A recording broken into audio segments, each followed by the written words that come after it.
From the high desert and the great American Southwest, I bid you all good evening, good morning, good afternoon, wherever you may be in the world's time zones, each and every one of them covered like a blanket by this program, Coast to Coast AM. I'm Art Bell. It's my honor and privilege to be escorting you through what's going to be a great weekend, I guarantee.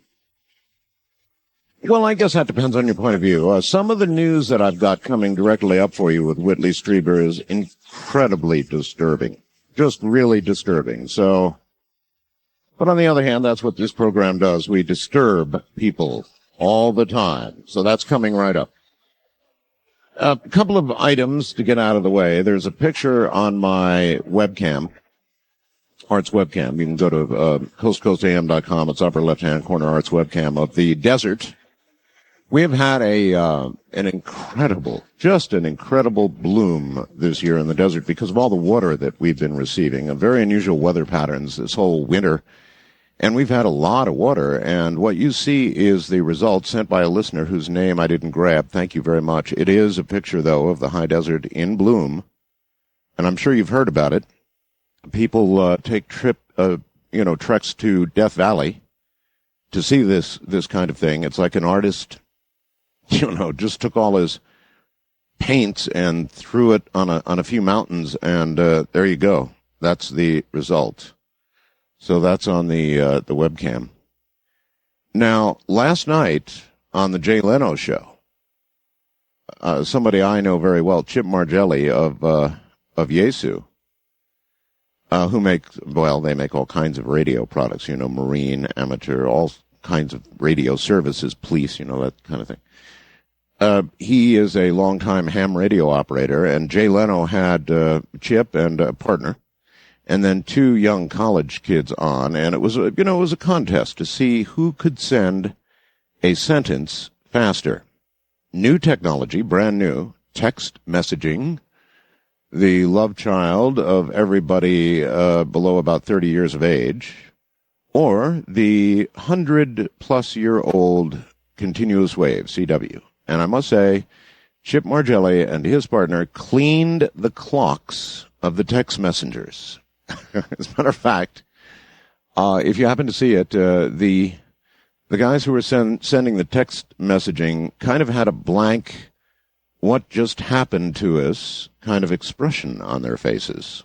It was awesome. So congratulations, Chip Margelli. This is going to be a weekend of breaking news in more ways than one. And I've received a video tonight and I got it as usual. This kind of thing usually comes in 2 or 3 hours before showtime. And tonight is no exception. So tomorrow night, I'm going to have a young fellow on who has captured unambiguously a news set of Phoenix lights. As dramatic as, I'm telling you, what he has captured is just incredible. He has not sent it, according to his email, to anybody else but myself. And tomorrow night, what I'm trying to do, and the reason we're stalling for about 24 hours, is so we can get the file up on the website. It's a pretty good, as it is right now, they might cut it down, but it's about an 8 meg file of what this young man caught on video. Tomorrow night we'll have him on the air as well as his video, assuming all works out well and they manage to get it up on the website. All right, in a moment, I'm going to read you a story, which in this case comes from the Sunday Times Britain, but I could just as easily be reading it from Whitley Strieber's Unknown Country, where I found it first, or the Sunday Times of Ireland, or all kinds of European newspapers about something that's going on in the world right now that will affect every single one of us, and soon. So stand by for that. Coming right up. As you know, Whitley Strieber and myself are authors of The Coming Global Superstorm, which became the movie The Day After Tomorrow. And when you write a book like that, that's part science and part fiction, that severely impacts the world, the last thing that you want to see happen is for it to come true. Let me read you now from the Sunday Times in Britain. May 8th, 2005. Headline, Britain faces big chill as ocean current slows. Climate change researchers have detected the first signs of a slowdown in the Gulf Stream, the mighty ocean current that keeps Britain and Europe from freezing. They found that one of the engines driving the Gulf Stream, that would be the sinking of supercooled water in the Greenland Sea, has weakened to less than a quarter of its former strength. Now, let me read that paragraph again. It's so damn important. They found that one of the engines driving the Gulf Stream, the sinking of supercooled water in the Greenland Sea, has weakened to less than a quarter of its former strength. The weakening, apparently caused by global warming, could herald big changes in the current over the next few years or even decades. Paradoxically, it could lead to Britain and northwestern and Europe undergoing a sharp drop in temperatures. Such a change has long been predicted by scientists, but the new research is among the first to show experimental evidence of the phenomenon. Peter Wethams, a professor of ocean physics at Cambridge University, hitched rides under the Arctic ice cap in Royal Navy submarines, and he used ships to take measurements across the Greenland Sea. Until recently, he said, we'd find giant chimneys in the sea where columns of cold, dense water were sinking from the surface to a seabed 3,000 meters below. But now they have almost disappeared. As the water sank, it was replaced by warm water flowing in from the south, which kept the circulation going. If that mechanism is slowing, it would mean less heat reaching Europe.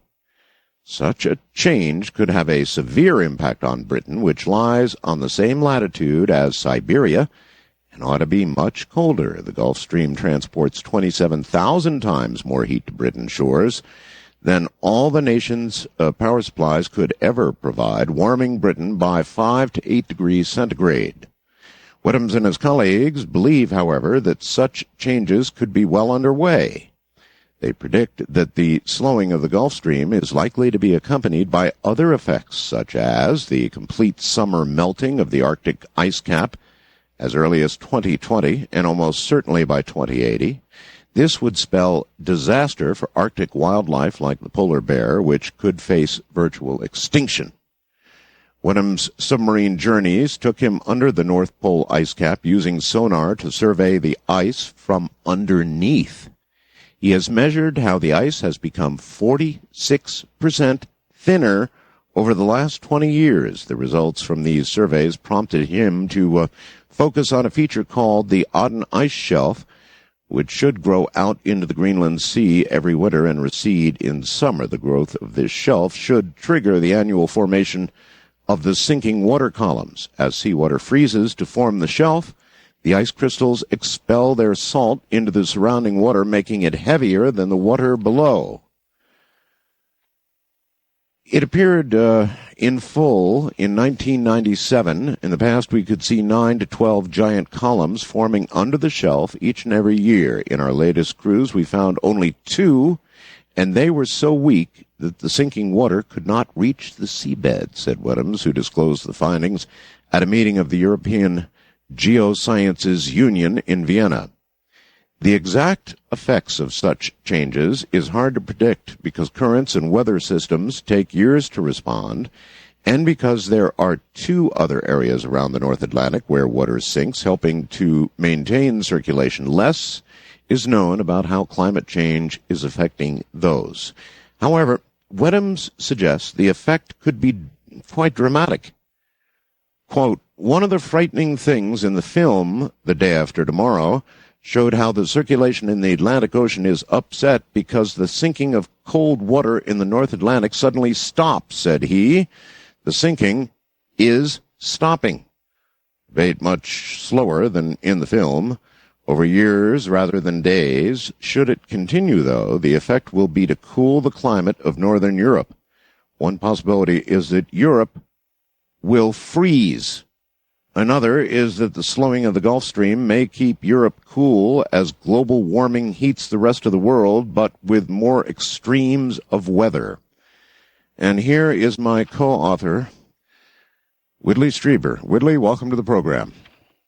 Well, thank you, Art, and I almost don't know where to begin. There's an interview with him on this week's Dreamland, this scientist, Linda Moulton Howe's report this week, and there's a brief special at the 5 minutes at the beginning of the show. And to listen to that, you go to unknowncountry.com and click on the word Dreamland on the right side of the masthead. That said, I will go on from our story. However, there is ample evidence that sudden and extreme changes have taken place worldwide in the past. Unknown Country reported on this phenomenon in December of 2004 and earlier in November of 2003.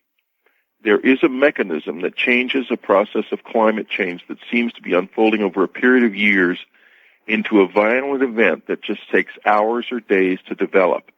It happened 5,200 years ago, as is amply revealed in the fossil record since we wrote our book. Professor Lonnie Thompson of the, I believe it's called the Bird Arctic Institute, it determined that glaciers in Peru had at their bases plants that had been frozen as quickly as we freeze vegetables to put them in, to make them into frozen food. And they had stayed like that for 5,200 years. Utsi the Iceman, who was found and was such a dramatic find in the Alps a few years ago, was going through an alpine meadow at the same time that this was happening in Peru. And he was overcome by an ice storm. And he was not released from that ice for 5,200 years. So that means that whatever this is, contrary to popular belief, may come on just like that. I mean, fast enough to freeze meat and keep it fresh, and then keep it that way for 5,200 years. Right. Back when the New York Times was still reporting this, they don't report this much anymore. Oh, that's the other aspect of this. I mean, here I've got it from the Sunday Times in Britain. I've got it from your website, by the way, first. Congratulations. And then the Sunday Times Ireland, all of them mentioning the movie The Day After Tomorrow. We don't need the plugs anymore, folks. The movie and the book, they're already, they've happened. I think they're happening now on pay TV, I think. Anyway, the bottom line is you don't expect when you write something like this for it to be coming true in the next few years after you write it. How are you? I mean, this must have hit you like a brick. I know it did me. It hit me between the eyes, Art. Between the eyes. Because when we wrote this book, we were thinking about 25 years in the future. Right. It's 6 years later. Yeah, 6 years. And here it is. This thing that's happening there, frankly, the things they aren't saying about it, they aren't saying that 3 years ago it was working fine. 3 years ago. Now it's practically gone. Now, here's something maybe you'd care to try and comment on, but, Europe freezing is horrible enough. But that's there, and this is here. We do have European listeners, sorry. But the question, Whitley, is, should the full force of this manifest itself, what about here? What about us? What about the U.S.? What might we expect? Well, what the disruptions that will occur here is what actually physically happens in the ocean is, as the Gulf Stream gets weaker, it gets, in effect, shorter.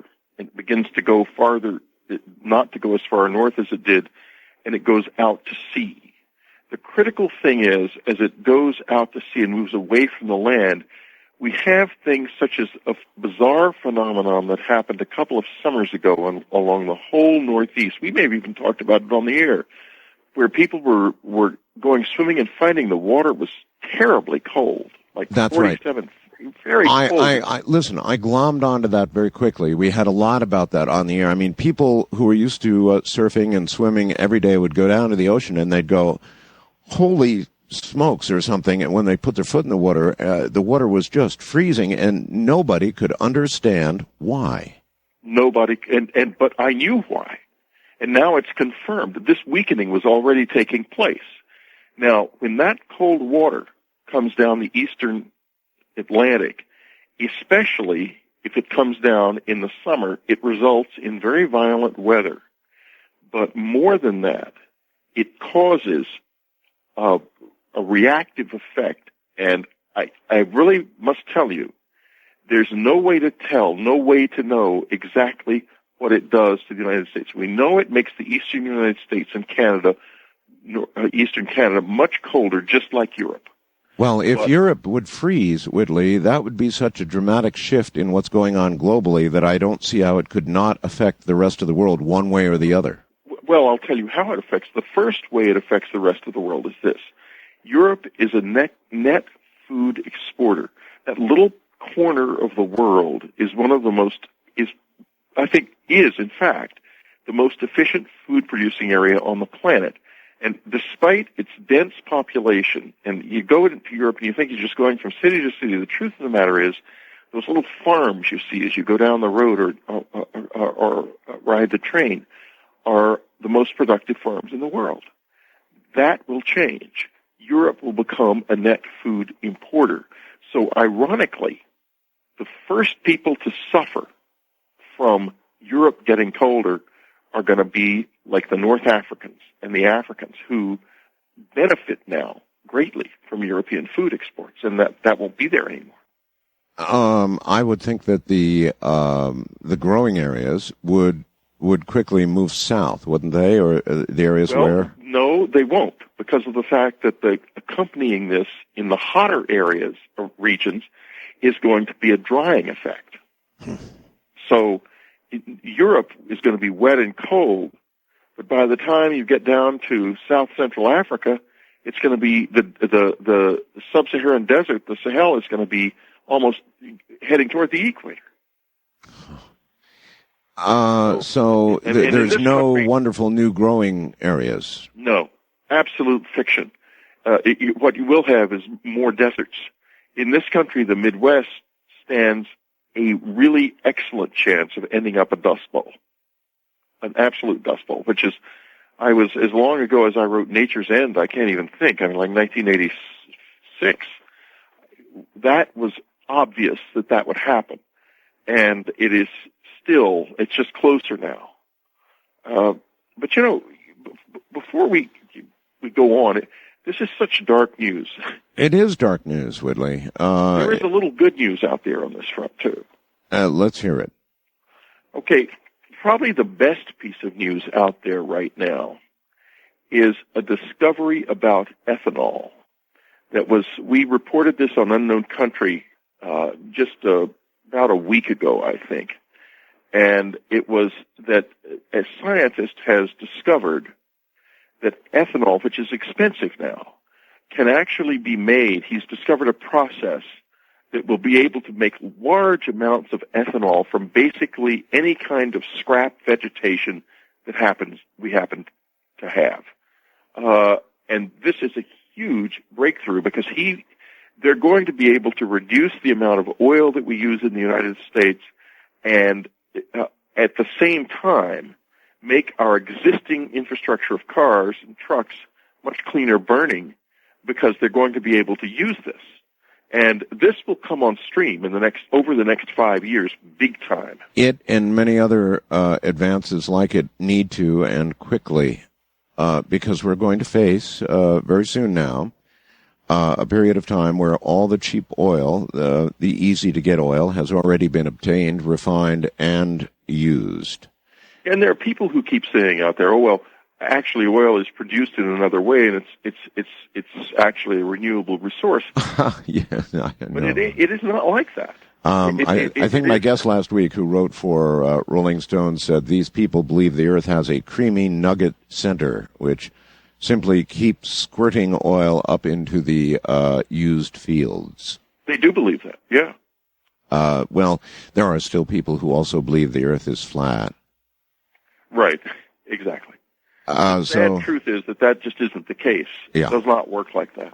Right. So we're going to need this and a lot more. And even if we do get it, there's going to be a period of time, which this author calls the long emergency, in which we're going to have hard times. I mean, we really do depend on oil, of course, for everything we do. And if the weather's going to get cold and nasty, we're going to need even more fuel, right? Well, that's the thing. The other aspect of this that is troubling, really troubling, is the possibility that if this differential between a cold north and a very hot rest of the planet, and presumably also a cold south and a hot center, continues, we're going to see hurricanes. We could see like a continuous daisy chain of hurricanes in the summer within a few years. Last year actually wasn't so hot. Whitley, hold on. We're here at the bottom of the hour from the high desert in the middle of the night. I'm Art Bell. This is Coast to Coast AM. Now, maybe I'm wrong here, but I don't think so. We report on fingers that get found in Chile and mischief makers behind all that, and we report on so many things, but good God, you get a story like this, and just so that you understand the significance of it, let me read this one paragraph again from the Sunday Times in Britain, quite prestigious. Cambridge researchers have found that one of the engines driving the Gulf Stream, the sinking of supercooled water in the Greenland Sea, has weakened right now already, to less than 1/4 of its former strength. Now, I just got a fast blast from Anthony who says, isn't it sad that it is nowhere on CNN's website? What a commentary on our newsroom's priorities. Woodley, as I mentioned, we get fingers and chili stories and stuff like that, but here We've got something that's going to affect the weather of the whole world, could freeze all of Europe, and nary a mention. Hello? What's up anywhere. Here? It's terrifying. No Fox News, no CNN, no Washington Post, no Washington Times. How can this be? No one. No New York Times. Yeah. How could it be? And just a few years ago, the New York Times led the world in reporting these environmental stories. Now, it just has abandoned the whole area. Is it sort of self-censorship because they think that the administration doesn't want to hear those stories? Or is it... That's a possibility. That they think the public doesn't want to hear them? That the public's not interested? But I think, listen, look at the stats on my website. I think the public's real interested. This is not science fiction. This is not somebody's imagination. This is real reporting, and it's now, and it's not... I don't know how... I mean, people, I guess, are getting so cynical. They hear so many things, but this is so serious, and nary a word in our own press. It's just impossible. It's hard to believe, but, it is probably the biggest environmental story in history. The problem is that this thing is like it's momentum driven. In other words, it's not something that is going to start up again tomorrow. It's going to go through its whole cycle of slowing and stopping. And then eventually what will happen is the cold in the north will cause the water to start falling again, and it'll restart under some conditions. But really, that's an unknown, because we are heating the planet up faster than it has been heated up for 65 million years. When the dinosaurs were dying out, the Earth's atmosphere was heating up as fast as it is now. It was filling with carbon dioxide as fast as it is now, with the difference that in those days there was such a cloud cover because of the comet that had hit the planet that it was actually cooling down, even though it was filling with carbon dioxide and methane. It was as bad. It was such a mess then that we know when we're looking at fossils of plants from the end of that era, because the leaves are scarred by sulfuric acid from acid rain. Now, that was bad. This is not so good either, but it has been worse on this planet, and life has persisted.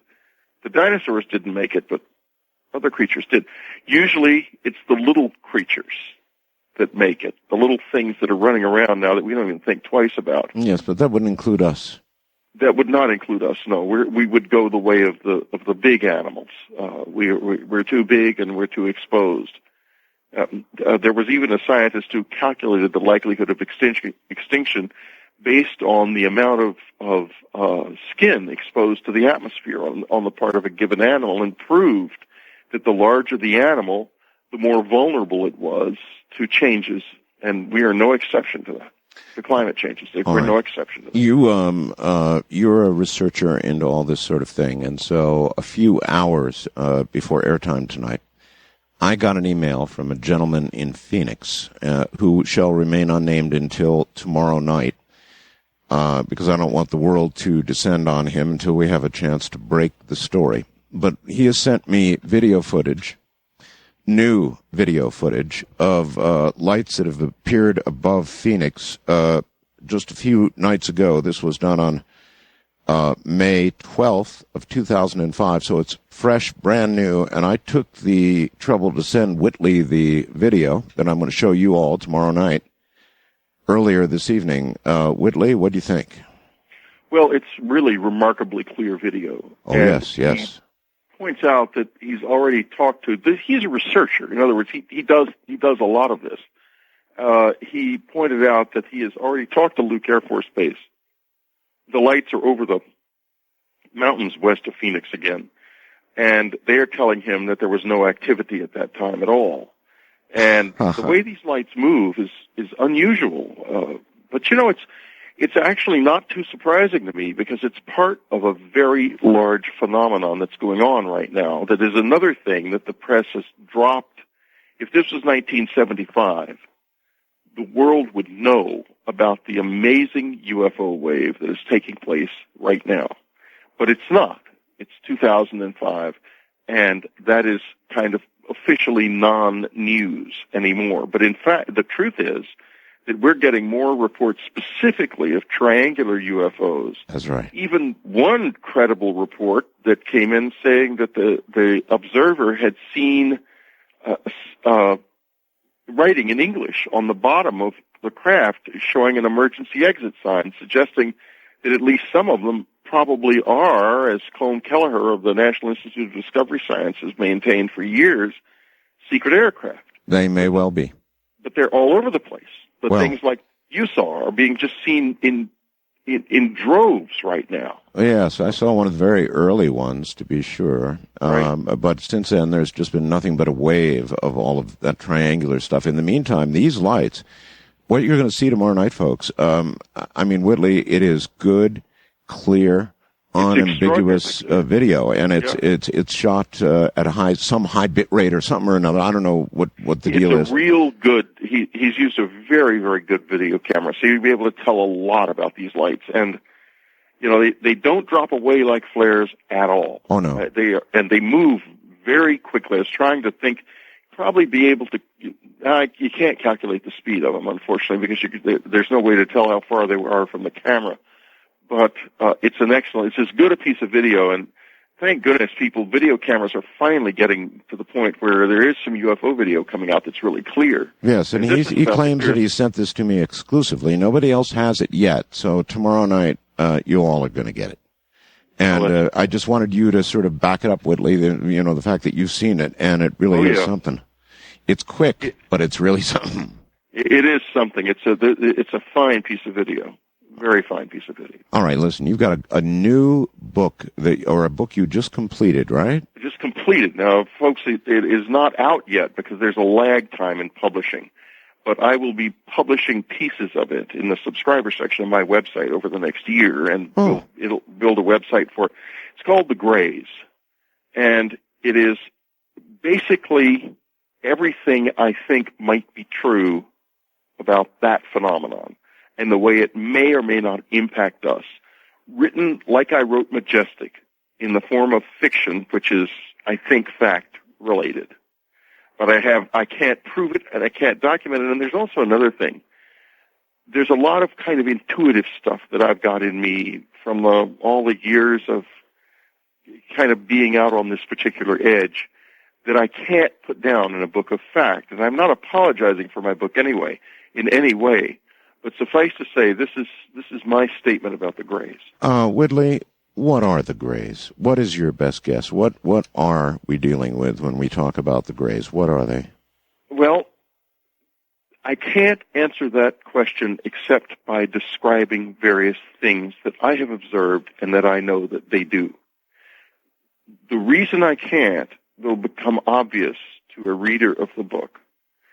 The Greys, for example, they move and make sounds and do things with machine-like precision. But I have never in my life heard anything as rich emotionally as the voice of one of these Greys that cried out 3 times across my woods early one morning in February of 1988. The Greys come in groups of 3, and they do very, very unpleasant things to us. That's also part of it.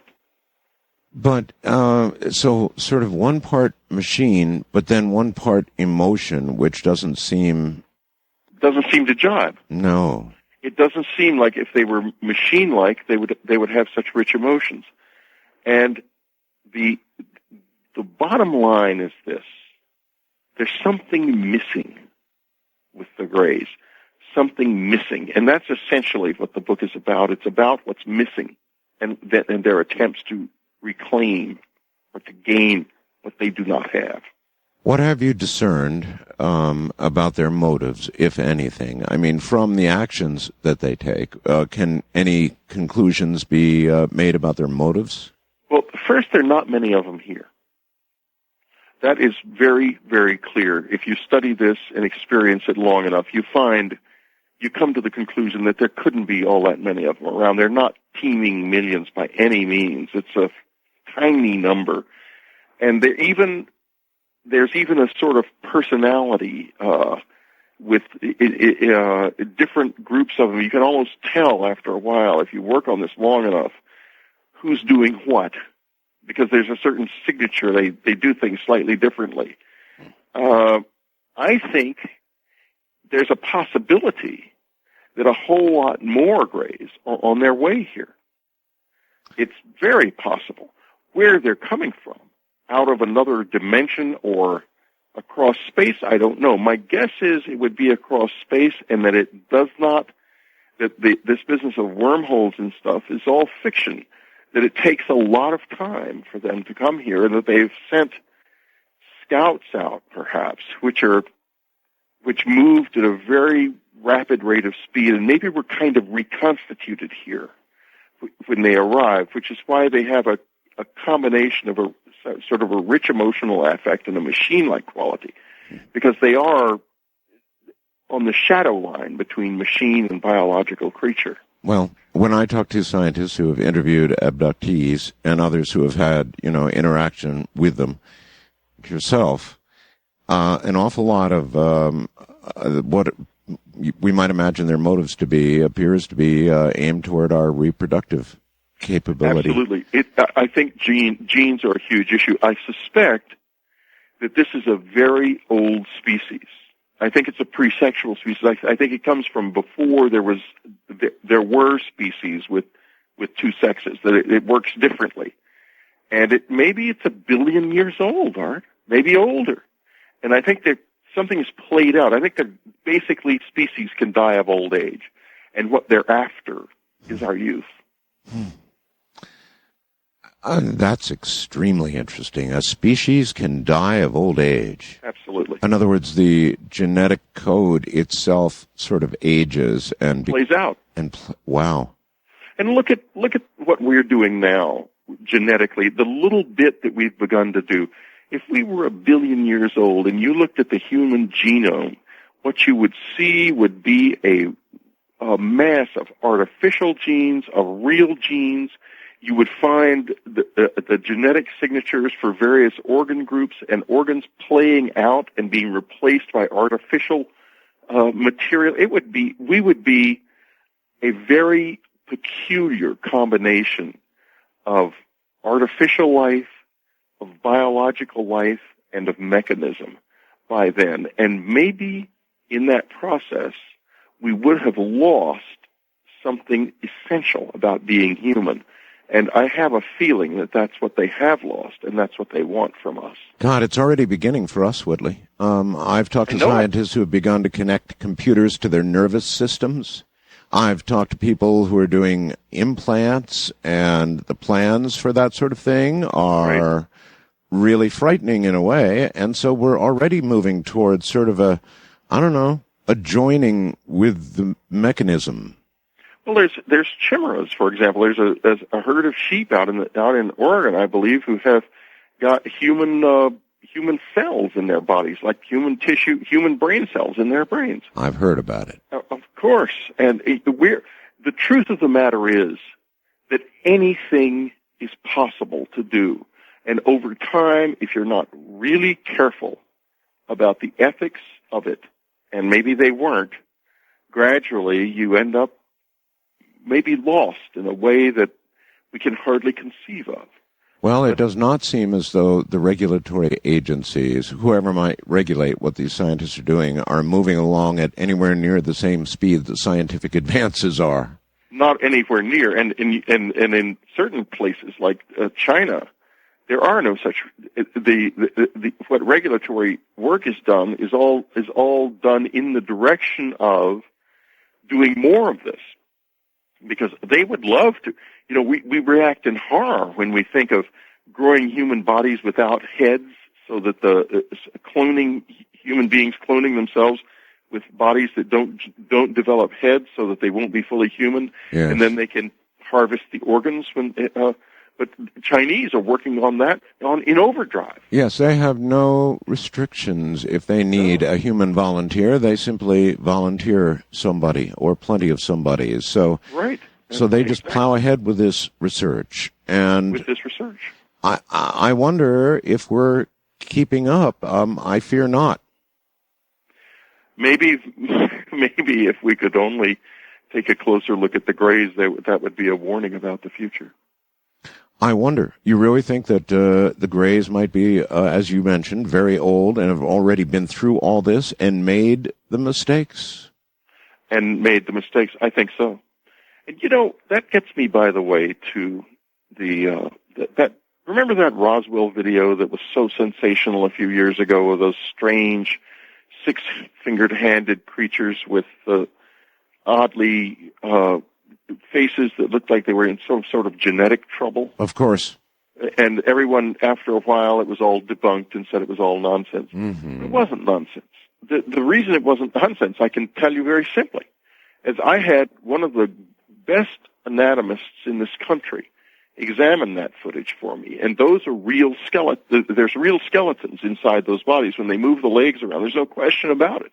They're not moving like something that was made. Those are real corpses. Who knows whether they put artificial hands on them? The hands with 6 fingers.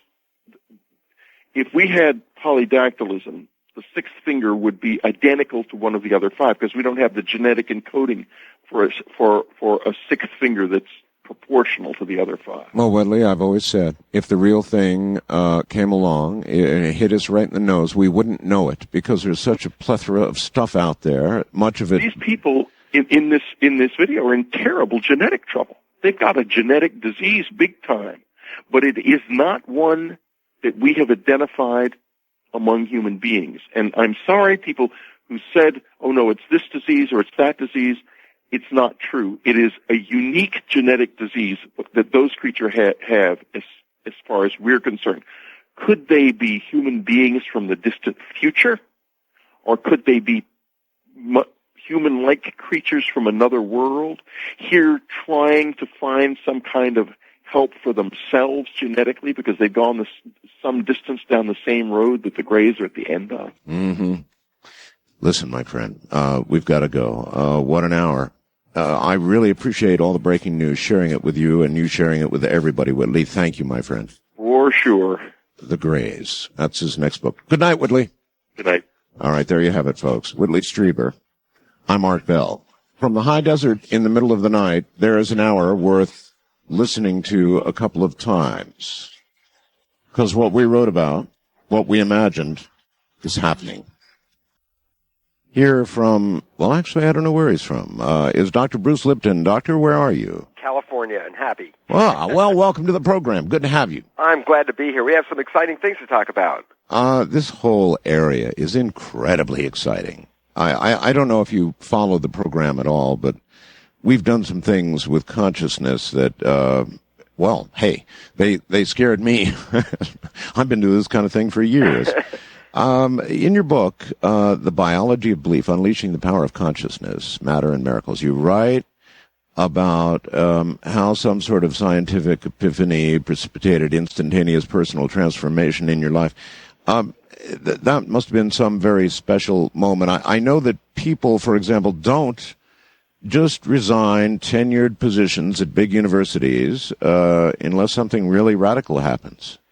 Well, I'll tell you, it was the biggest shock of my life because I was conventional professor teaching the kind of things medical students get about how biochemistry and genes control life, and teaching the concept essentially the human body is like a machine, and that medicine is involved with changing the parts and making it run right and all that. So yes. It doesn't leave any room for spirituality and all those other kind of things, which were never actually part of my life.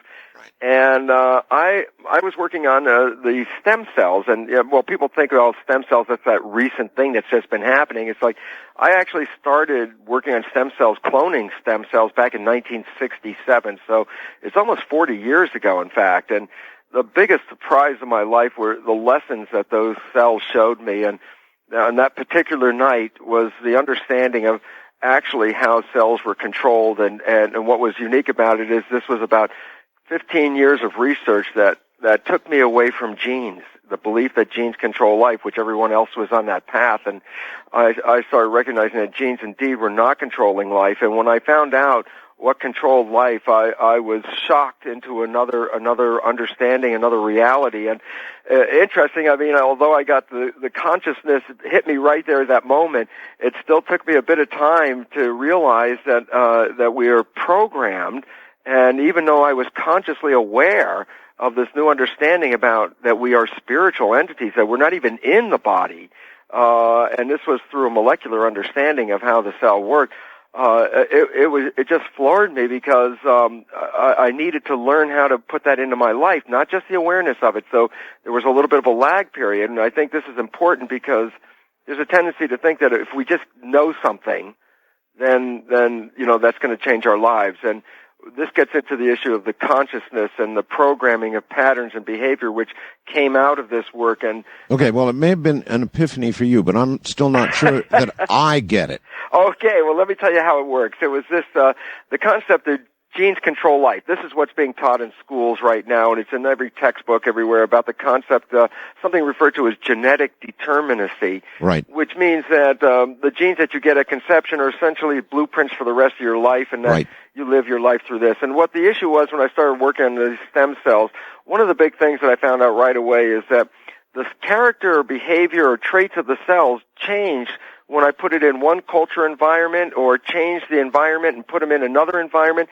They changed their behavior, they changed their expression, that they were healthy or sick, or they changed into different kinds of cells. And are you suggesting it's adaptation? Well, it's basically, it is a dynamic process where life is continuously reading the environment and adjusting the biology to conform to the perception of that environment. So it's not your genes are not your fixed fate. Genes are potentials. What you do with those potentials are based on how you see the environment. And this was the big thing. I mean, after all these years of thinking you want to change your life, you're going to change your genes. And now all of a sudden it says, you want to change your life, you have to understand how if you just change your perception of the environment, your whole life can change. So you can talk about, for example, a person who has terminal cancer, and they have bought into the story that this is the end, and their life is waning right now, and all of a sudden they just get this belief change that says, no, I'm not going to buy that. I'm not buying that. And they get up and they get out and they exhibit what's called a spontaneous remission. It's like, what happened in this case is they changed something about their perception. Belief changed. You can see it in another case, multiple personalities. Multiple personalities, and one personality can have blue eyes, and then switch to the other personality and have gray eyes in really? less than, yes, in really? less than a minute. That's documented. Yes, and what else is documented is this, is that they can have allergies in one personality, and less than a minute later change personalities, and those things that would have caused a severe allergic reaction just a minute before. Okay, slow up. I really need to understand that this is true. You're saying that a person with multiple personalities, Yes. one of them can have blue eyes, but when they switch personalities, actually it's documented, the eyes Change color right there in front of your face.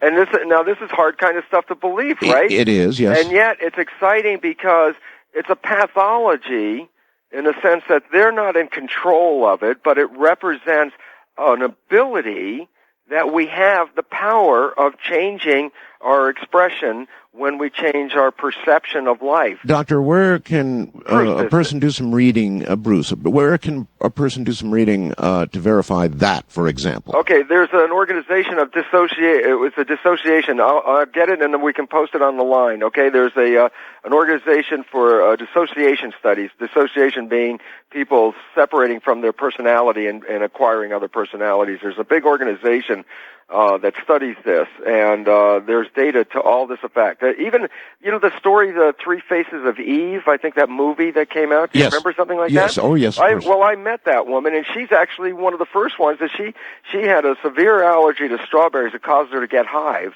in one of her personalities.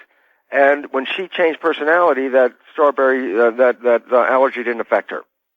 That I believe. Let's go back for a second to spontaneous remissions. Now, I know that's true. That happens. Yes. I don't know how frequently. I think it's fairly rare.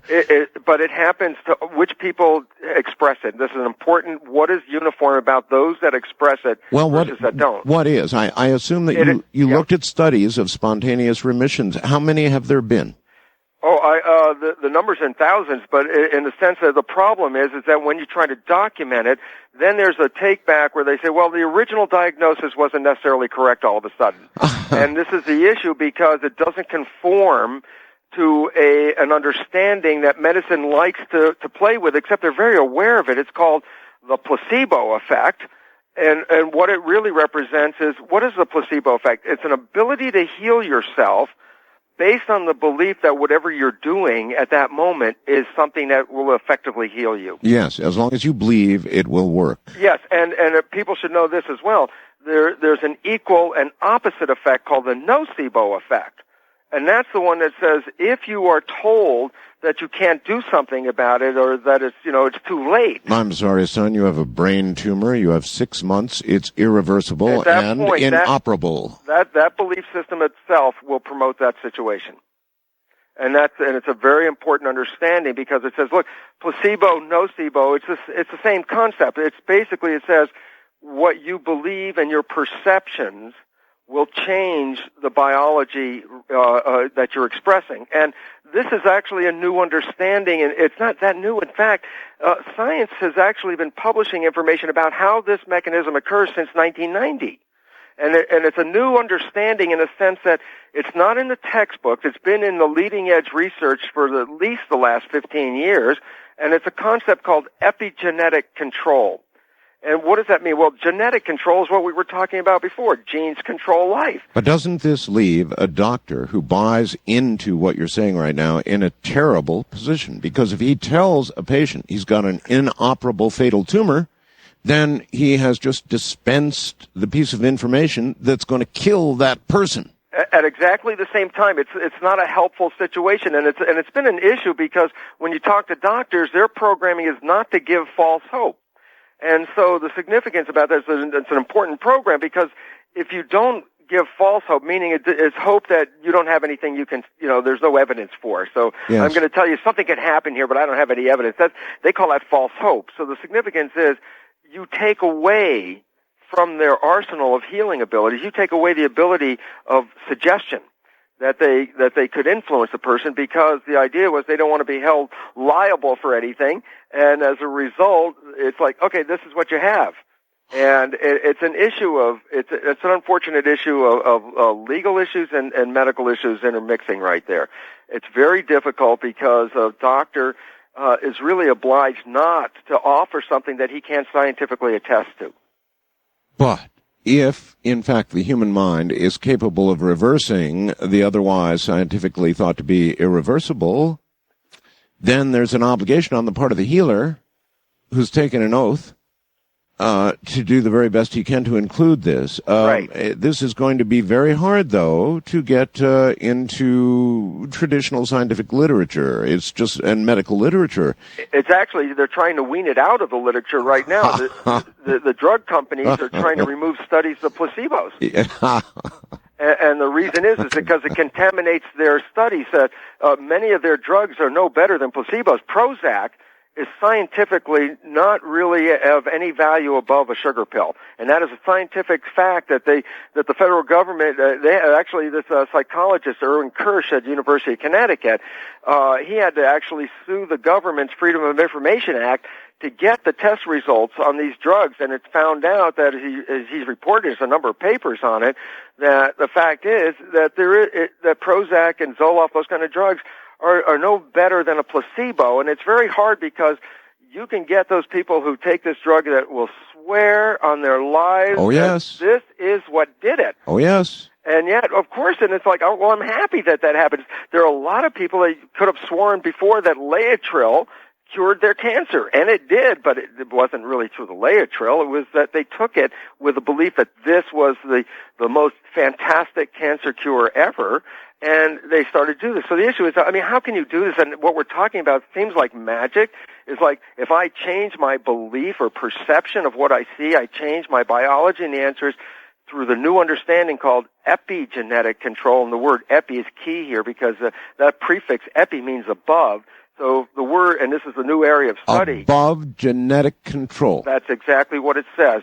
And what it represents is this. We used to think that genes were these autonomous units. You walk down the street, and all of a sudden a gene will say, well, it's time for cancer or something. A gene gave you cancer, and we gave all this credit and power to genes. And here's a simple truth. A gene is a blueprint. It is exactly that. What it means is this. The body is made out of proteins. These are very complex molecules. That the complexity needs a blueprint to make them. The gene is a linear string, which is a blueprint to make these proteins. And why that's important is this. Go to an architect's office, and he's working on a blueprint on his desk. Stand behind him and ask him, is that blueprint on or off? And he'll look at you. What do you mean it's on or off? Well, you talk about a gene being on or off, and the reality is, boy, have we made a big mistake. The fact is, as the contractor would tell you, the blueprint's not on or off. It's whether I read the blueprint or I don't read the blueprint that makes all the difference. And that's what medicine is now beginning to realize, is that the genes don't turn on and off. It's whether the cell reads the genes or the cell doesn't read the gene. And all of a sudden, then you have to back up and say, yeah, but then who's in charge of what the cell reads? Right. And the answer to that? The skin or membrane of the cell, which is in sense, in human embryology, our brain and our nervous system is derived from the skin as well. And the skin, you say, well, the skin is the brain. And the answer is, of course, if you think about it, it's the interface between the organism and the environment. So one side of the skin is reading the outside world, the other side of the skin is reading the inside world, and by processing that information, the skin can adjust the biology to meet the needs of the environment. I thought the skin, for example, was simply providing a signal to the brain, kind of like an input of information. Yeah, in embryology, those that have out there may have heard the words. In embryology, you start with a single egg, you fertilize it, it forms a ball of cells, and the next stage is called a gastrulation, which it's a funny word, but it really means that the embryo, the cells have stratified into 3 layers, an outer layer, a middle layer, and an inner layer. These layers are called, right in sequence, the outer layer ectoderm, the middle layer mesoderm, and the inner layer endoderm. Derm means germ layer. So ecto means outer. So the outer layer of the embryo, there's 3 layers. The outer layer is called ectoderm. Each one of these germ layers is responsible for providing very specific organs or tissues of the body. Right. The ectoderm only provides for 2 things, the skin and the central nervous system. The central nervous system is formed from the back of the embryo. The skin of the back turns in and forms what is called a neural tube, and that becomes the spinal cord in the brain. And so what was the point is, well, the cell's skin is the brain. The human skin, the derivative of the skin from the back, actually becomes the brain itself. And it says the same thing, and this is a very important point, is that when I tell students this when I was teaching in medical school, they see themselves, we each see ourselves, if we look in the mirror, as this singular entity, a single person. I look in the mirror, I see Bruce right there, and I say, well, that's one thing. And the reality is, that is a misinterpretation for this reason. If I would shrink you down to the size of a cell, you would see that you are actually made out of living units. The living things that make you are the cells. You are a community of cells. In fact, maybe up to 50 trillion cells in that community. What's the point? Is like, well, you look at yourself as a singular thing, but in truth, you're a harmonious, when you're healthy, community of 50 trillion cells interacting together with a just like a metropolis. I mean, they exchange food and money and energy. So so we're sort of a totality of brain. Yes.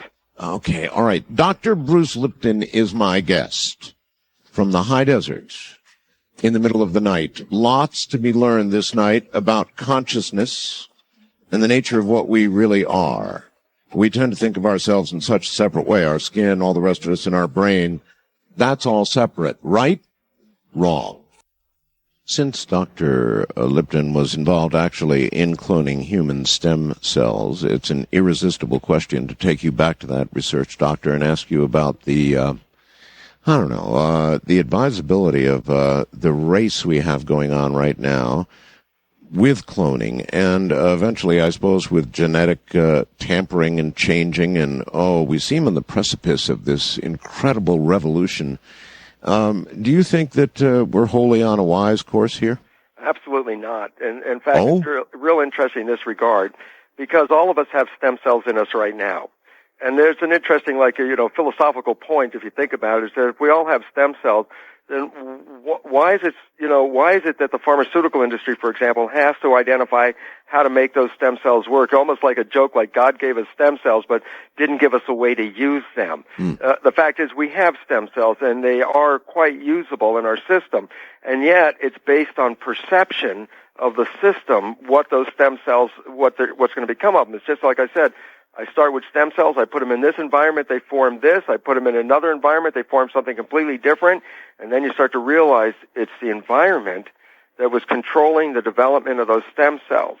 And in our world, in our belief system, there's this tendency to believe that we are not like a renewing kind of organism, that we can't repair and replace ourselves. So that's a belief.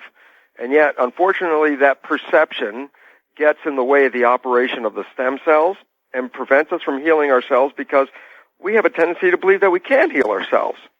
But we can. Yes, we can, and amazing things happen, and then we call them miracles, and people try, again, there's always, these are exceptions to the rule, and sort of like, look, Roger Bannister was the first guy to run the 4-minute mile. He was the exception to the rule, but once he did it, other people saw that they could be exceptions to the rule and changed, and many people were able to run a 4-minute mile after he did it once. And that's true. Similar kind of thing here. We have to recognize that we have abilities that have been essentially programmed out of us regarding our own ability to heal ourselves. I mean, there were essentially, there were a million years of humans before there were doctors, and they managed themselves very well. And the fact is, we have bought into a perception that we are frail, that we live in a world and everything is out there to get us. Well, are you suggesting the science of stem cell research, eventually replacement, I guess, is a sort of a fraud? In other words, it's not the active ingredient in the cure?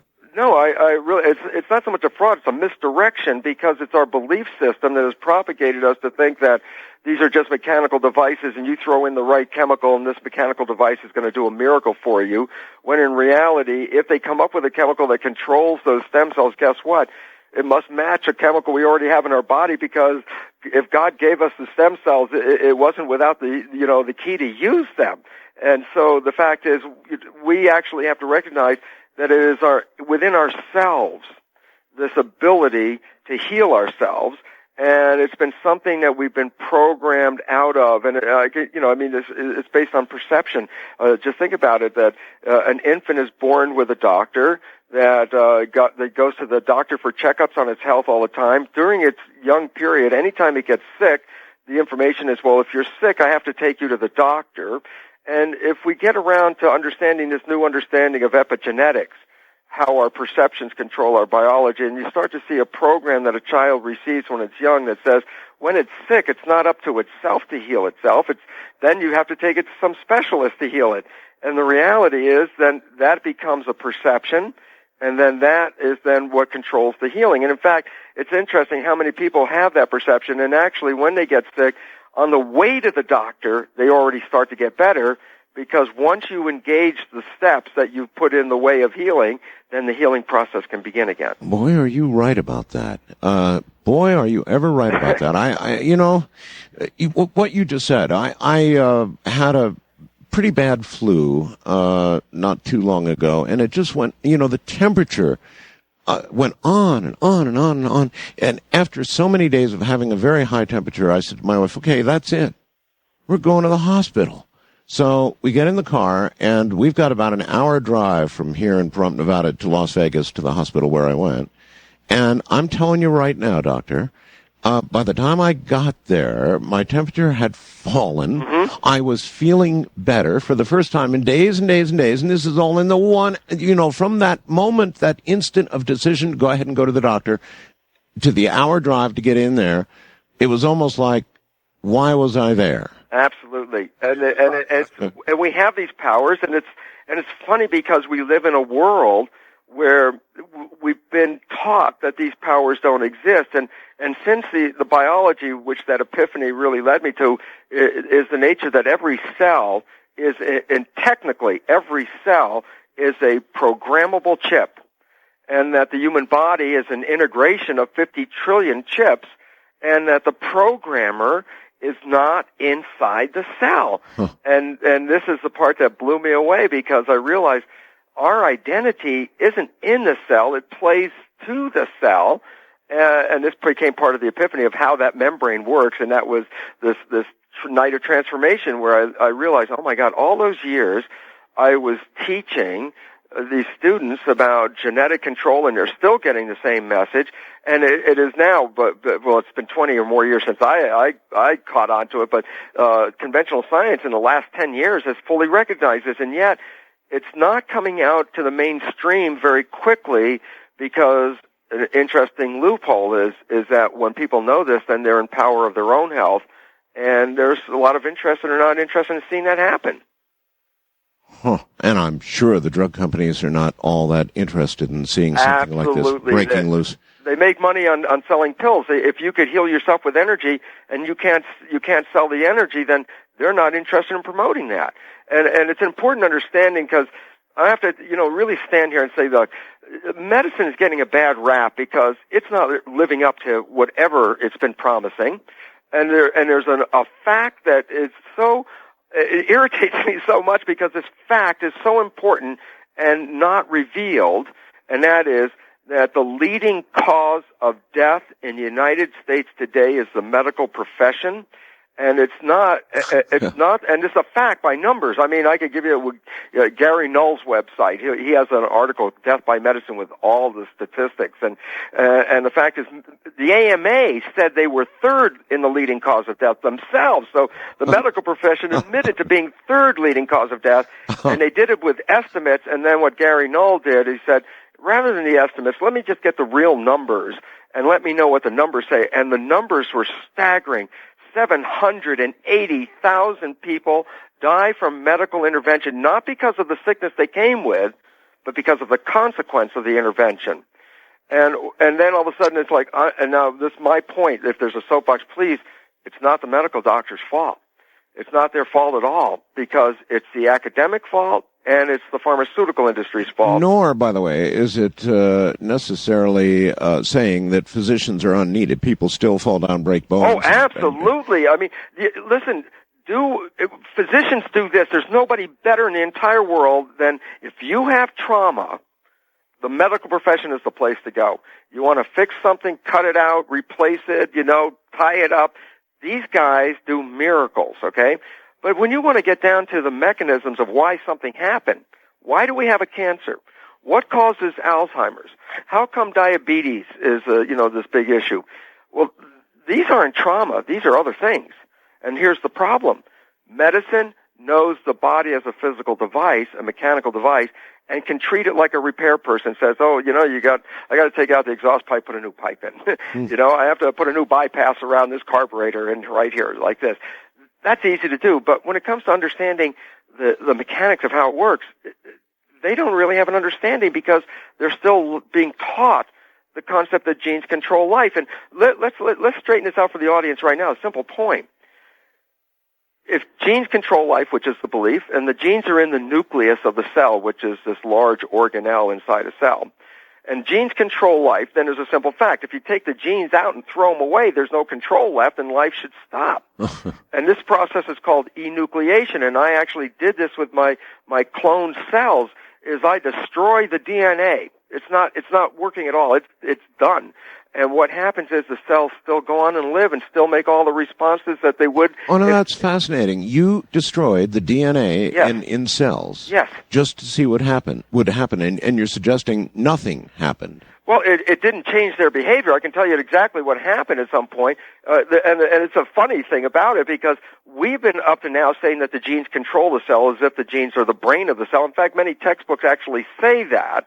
And the fact is, if you take the brain out of an organism and throw it away, by definition, that organism is going to die. Yes. And we buy that, but it turns out the genes and the nucleus, it's not the brain, it's the gonad of the cell. It's reproduction. It doesn't have an idea in the world what needs to be turned on and off. The genes are not intelligent, and we've given them this intelligence. So basically it says, well, what happens when you take the genes out and throw it away? And the answer is, at some point, the cell will die, because it was using those genes, those blueprints, to replace the building blocks of the machinery of the cell. If I throw away the genes, there's a point where all of a sudden I'll need a protein to do a function, and I won't have the blueprint available, and then at some point, that's when the cell will stop. All right, this is going to seem a little off track, or maybe it's not. There was this crazy story that I read a few years ago. I've got it in front of me right now, called Mike the Headless Chicken. Yes. Now, this chicken had its head cut off. Mm-hmm. Only trouble, this is pretty horrible stuff. It didn't die, and the owner kept feeding it by pouring stuff down its headless neck. I swear to God, this is true. Yeah. By pouring food down its headless neck. Yeah. And in every other way, this chicken went on to lead a normal, as much as you can without a head, normal life. It's not possible, only it actually happened. Yeah, I'll tell you, here's the truth about yourself. I'll tell you what. We could take your digestive tract. I cut it from your mouth out, all the way down to the stomach, the guts, all the way down to the rectum. I take it out. If you put it on a table, stick a piece of food in one end, and it will digest the food and eliminate the waste at the other end.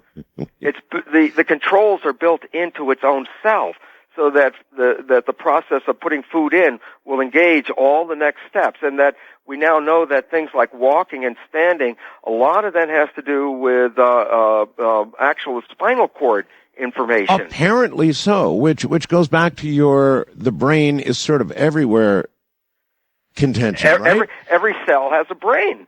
And that's the important thing, and that in your community of cells, that there's a distribution of the workload. I mean, that's what the nature of a community is, to share awareness. That's why the first 3 billion years of life on this planet, there was 3 billion years of living things. You know what? They were all single cells. They were like yeast and bacteria and amoebas and some paramecia and algae. So then, Doctor, in this headless chicken, yes, the spinal cord left intact, and the rest of the chicken was enough for this chicken to function normally as a chicken, Without a head.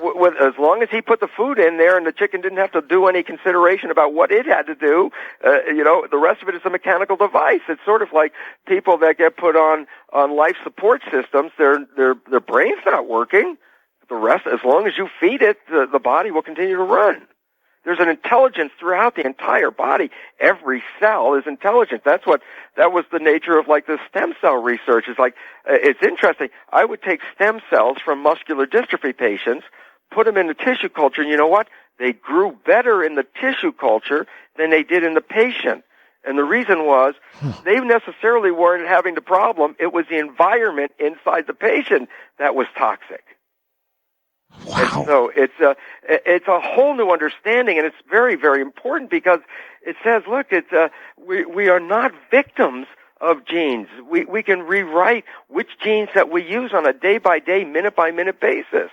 It's a way of staying alive in a dynamic world is the ability to change which genes are being read at any time in order so your biology will meet the demands of that world.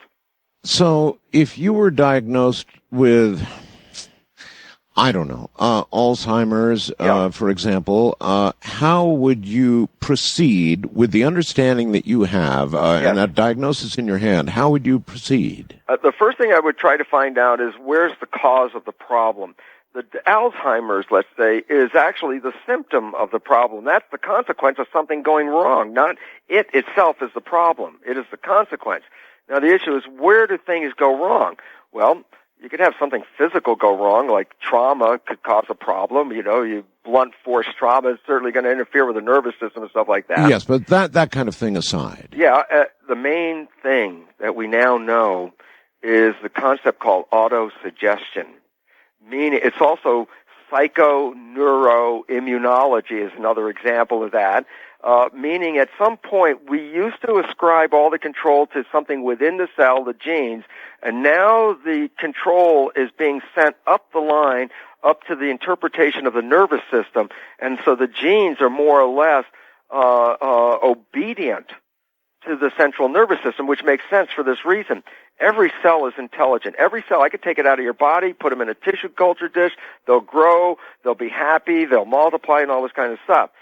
And every cell is independently looking at the world and responding to, whatever it has to do to adjust its biology to stay alive. All right, but once again, here you are with Alzheimer's. I'm asking how you personally would proceed. Okay, and the thing is I'd have to go back and find out what kind of belief system would I be involved with that would support this process. And I'll give you a couple of examples because even knowing people that personally that were very dear to me that ended up with this, and I could see right away what one of the big issues, there are two main issues. One is that when people get cut off and their lives are sort of like they're getting older, they lose social contacts.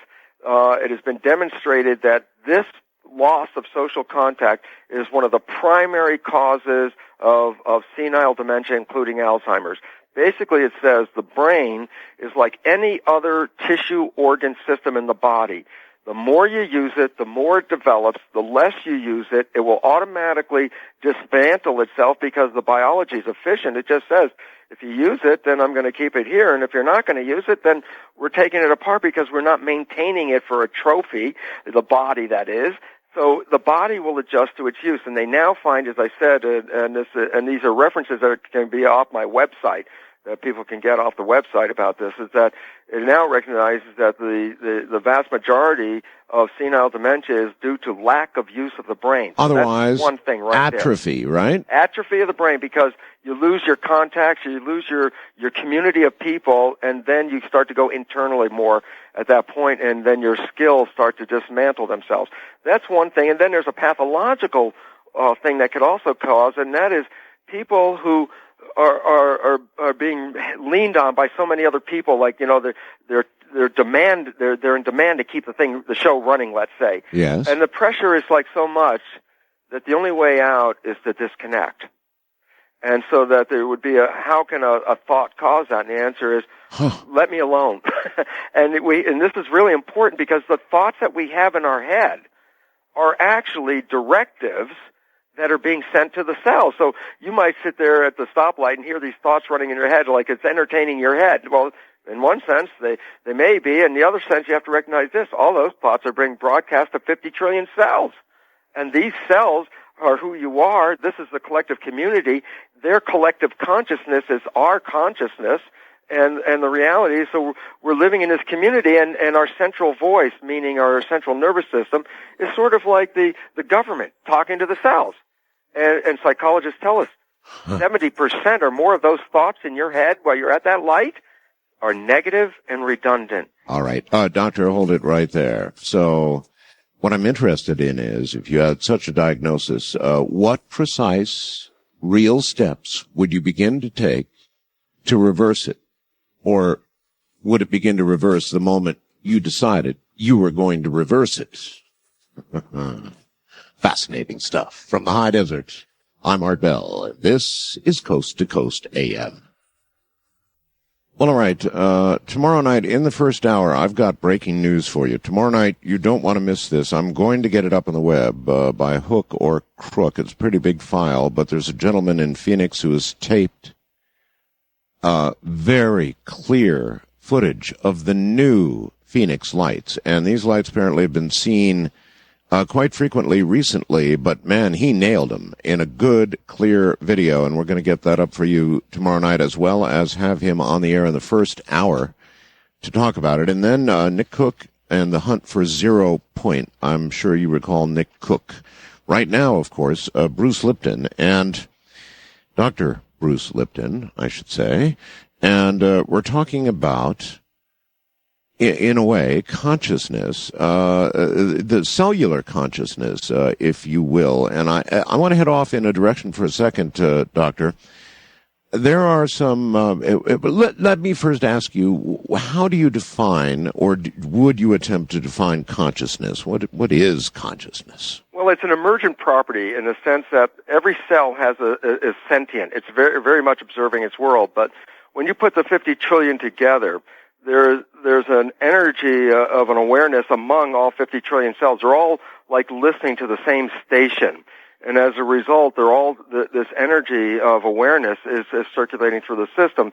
There's more to it as well, though, because there's an identity factor that comes in that distinguishes each human from being a separate entity. Mm-hmm.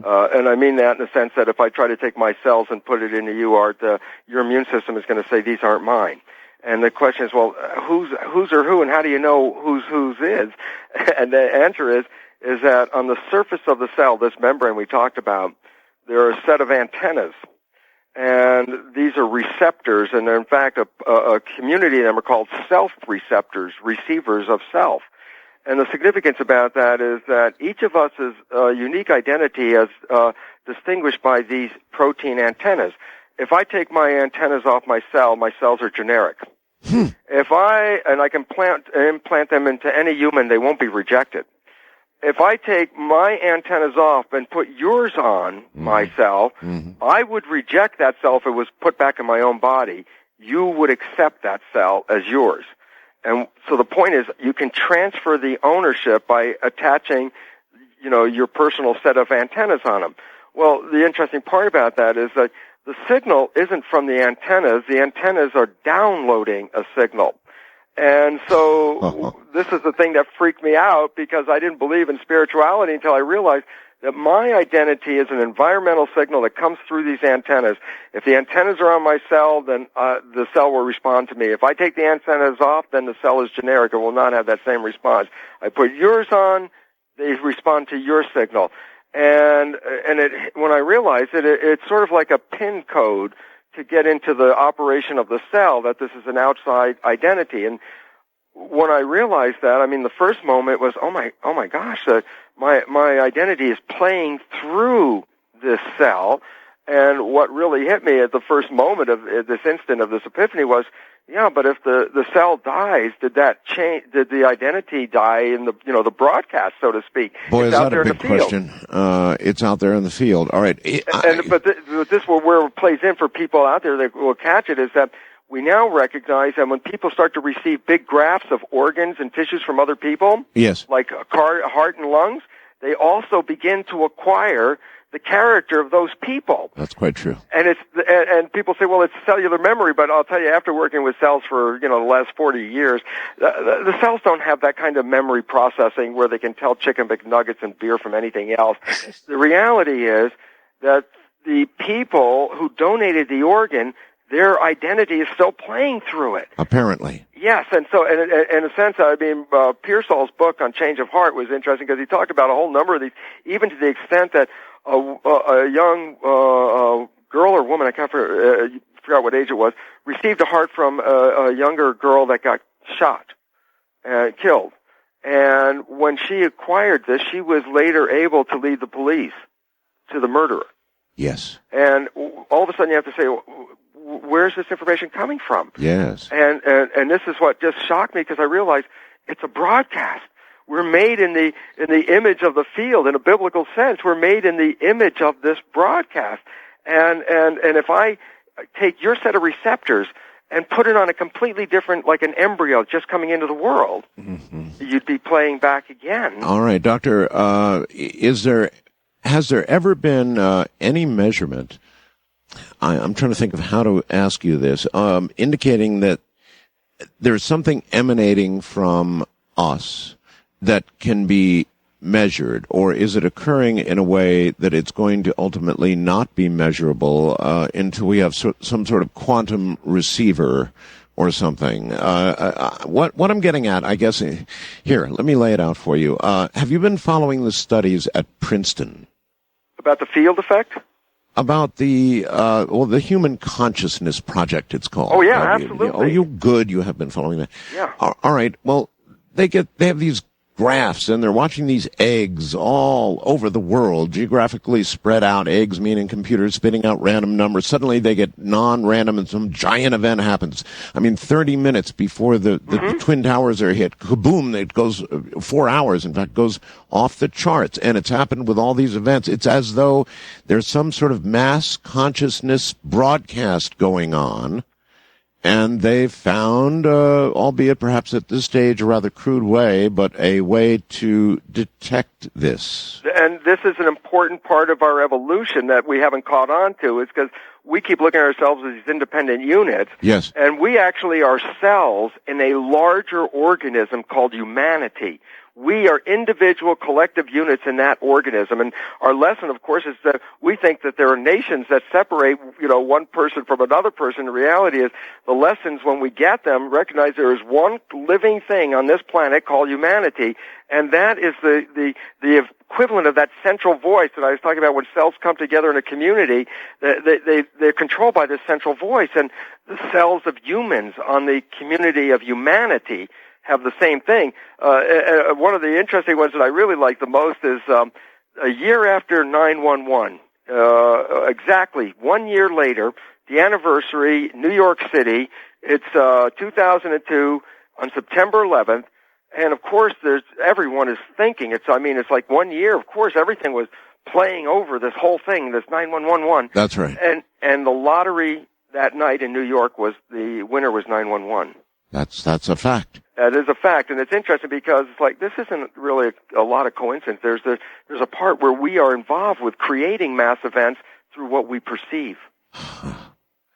So, this sets up so many things to think about. So if somebody laid out some sort of event, let me suggest one, just pluck one from my current thought process.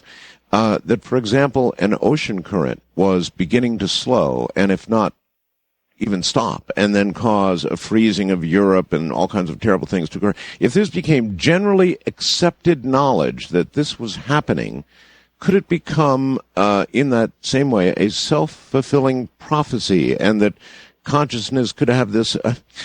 See, I did some experiments that just scared the holy you-know-what out of me. I actually got the audience to participate in the millions in trying to create some weather changes, Dr. Lipton, and by God, we did it. In areas where there wasn't supposed to be rain, none in the forecast, terrible drought, we made rain.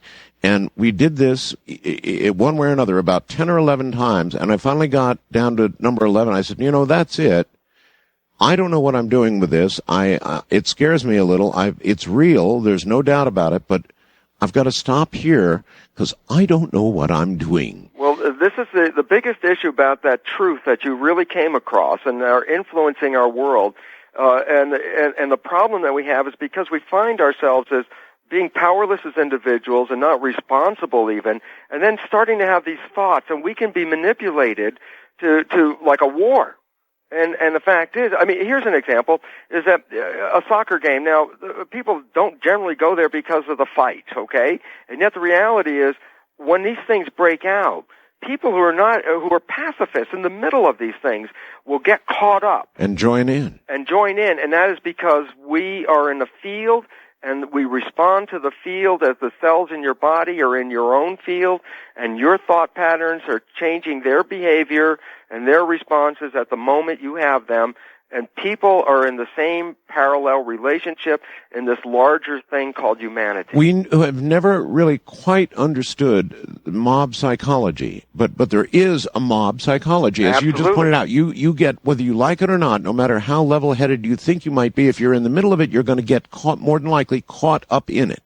Well, we know that, you see, every brain is a tuning fork, and it's broadcasting magnetic fields like crazy. And these are read with a device called it's the myoencephalograph, the MEG, not EEG, magnetoencephalograph. Excuse me, magnetoencephalograph. And the significance about that is that as you are processing information in your head, you're actually broadcasting magnetic fields that are altered to your thinking processes. And that these are being broadcast all the time. But then here's what science recently did. They were saying, look, we're measuring these magnetic fields coming out. Yes. What if we put magnetic fields back in? Yes. And as soon as they did that, people started to get hallucinations and senses. It just was like it so profoundly changed their perception of reality. I think that actually... isn't that the process that produced what's known as a near-death experience? Well, this has been part of it again, and it's part of it says that some way you can let go of the control that you actually are playing through these antennas, and that you can pull out of it. You can be out of your body, and your intention be in the field, exactly. or you can be in your body, yes, and you can be in either one. So there's in or out of body, and yet when you're in your body, there are a whole bunch of other parameters and things that you can experience that you cannot experience when you're out of body. So it becomes an interesting point. If we live both in and out, what are we doing in the body that's unique? And the answer is, well, if I just said you were just a spiritual entity alone, which we are. And I said, if you were just a spirit and you didn't have the body, what does chocolate taste like? Or what does a sunset look like? Or what does love feel like? And you wouldn't really be able to have an answer because all those are sensations that are derived from our physical bodies that translate the environment and convert it into electromagnetic frequencies that our brain is reading. So that light comes in the eye, but electric vibrations come out of the optic nerve. Sound comes in the ear. Electric vibrations come out of the oral nerve, that any nerve that's sending information from the outside will convert whatever the information is on the outside to an electromagnetic vibration. So in a real sense, we're sort of like earthlanders. We get the chance to get into this body and sense a reality using ourselves as mechanical transducers to convert the world into things that we perceive now. All right, then. Let me give you a scenario and ask you if this would work, all right? Let's say that I became aware that through MRI or something, that I had some sort of tumor. Yes. Could I, over a period of time, go into a meditative state and virtually will that tumor to shrink and eventually disappear all together? Yes. Could I be successful? I mean, is that is the practical application of the practical application of what everything we're talking about right now? Yes, and people do this on a daily basis, and it's very important because we are told to don't look at that. That's not real, okay? And we keep getting shunted away from people who do these things because it's not in the interest to broadcast this kind of information. I said the placebo effect is a fundamental reality of how you can heal yourself, and yet we don't ever try to leverage it. We don't even try to study it. Well, have you gotten down to specifics? I mean, could you actually give somebody instruction on how they should proceed if they wanted to follow this regimen of treatment and try and actually just simply cure themselves? There's a nice pathway to go on this, and it has to deal with the fact that we have two minds, the conscious mind and the subconscious mind, and we have to recognize the difference between the two and recognize that the subconscious mind is essentially the entire brain. The conscious mind is coming really from the forebrain region, a smaller portion of it, that the subconscious mind is 1,000,000 times more powerful in processing information than is the conscious mind, that the subconscious mind is a complete stimulus response mechanism. It is a tape player. There's nobody in there.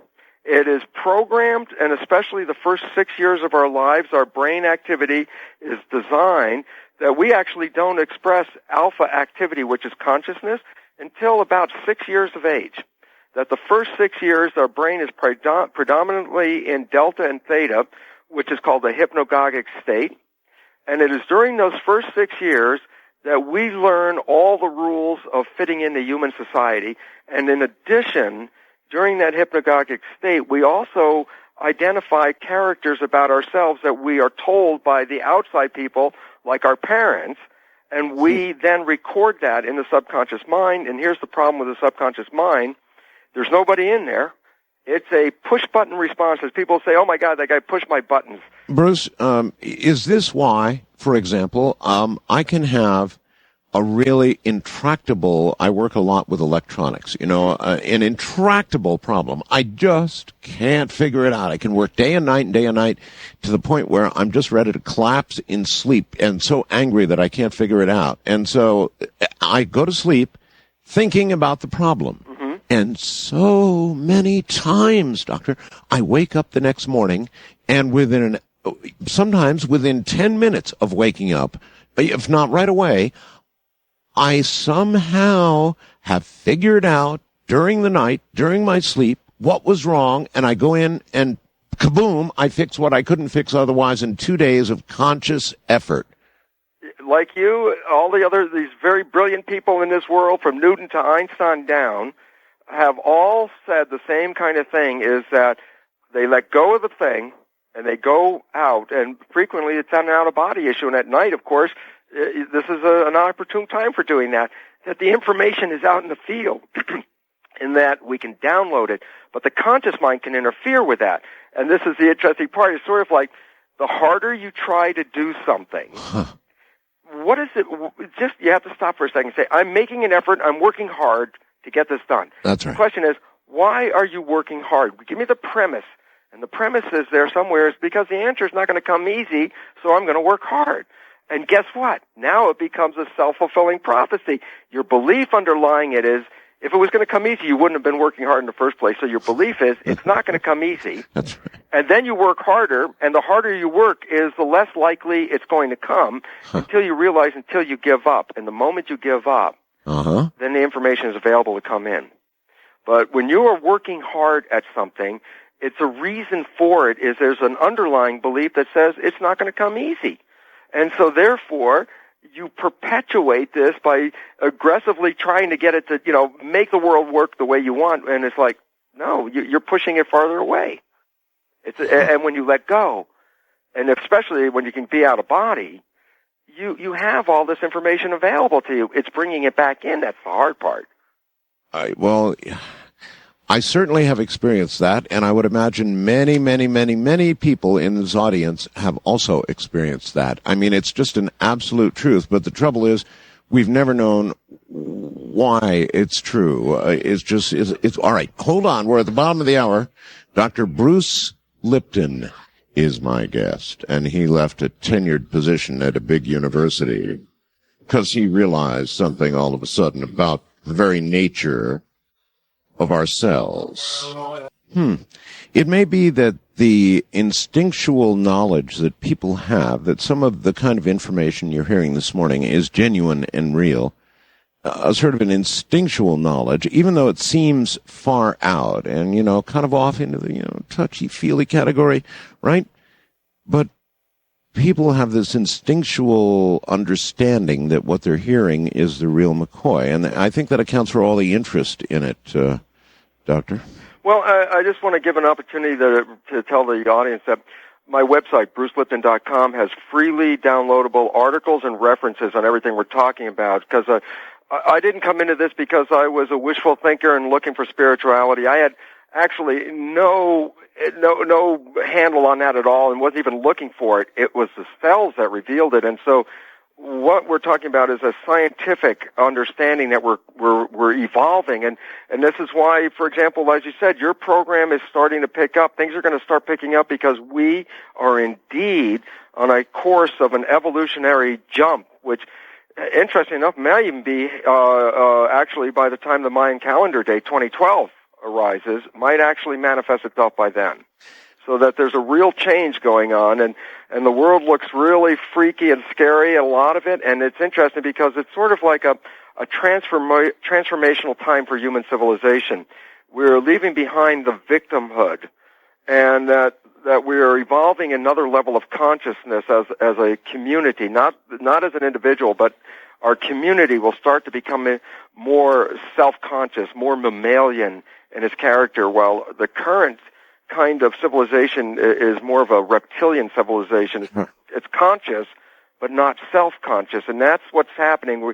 We've been conscious of what we're doing, but not self-conscious, meaning, and that's a character of mammals, is that what you do today, when you're self-conscious, you actually plan what you do today based on what influence it has tomorrow. Doctor, is there any way for you to impart an understanding to... So I understand that, for example, two cells separated by, it doesn't matter how far, one in Moscow and one in the U.S., two cells that have been together are shown to have this... They react together in some way that would imply a communication at a level that we don't begin to understand, that goes through time and space and everything else, and instantly. And they're entangled, and they're also tuned into the same broadcast. And that's what happens. That's like Cleve Baxter's work, really phenomenal stuff in that regard. That's right. And basically it says why the cells and the individual at distances respond to each other, because both the cell and that individual are using the same coded antennas, receiving essentially the same broadcast. And the broadcast is not localized. It's throughout the globe, so that wherever the cells are, they're going to instantaneously download what the other cells are experiencing in their environment, no matter throughout how the far globe, away. and maybe well beyond, maybe anywhere. Maybe time Absolutely. and space is simply not a barrier to this communication, but it's so far beyond my understanding. It's interesting because there's a great analogy that to try to understand the relationship of a human on this planet and that energy that comes into it. The analogy is the mariner.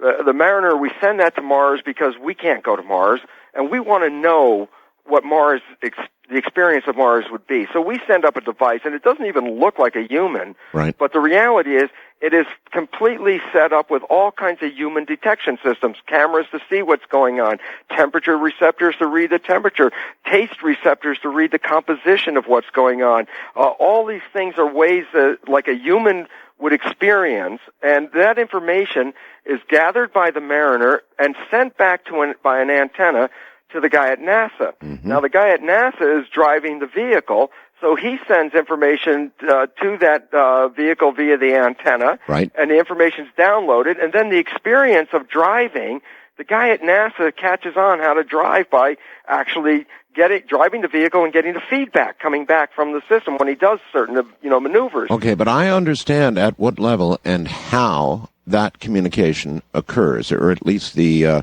electromagnetic portion of it. I understand the physics of how that works.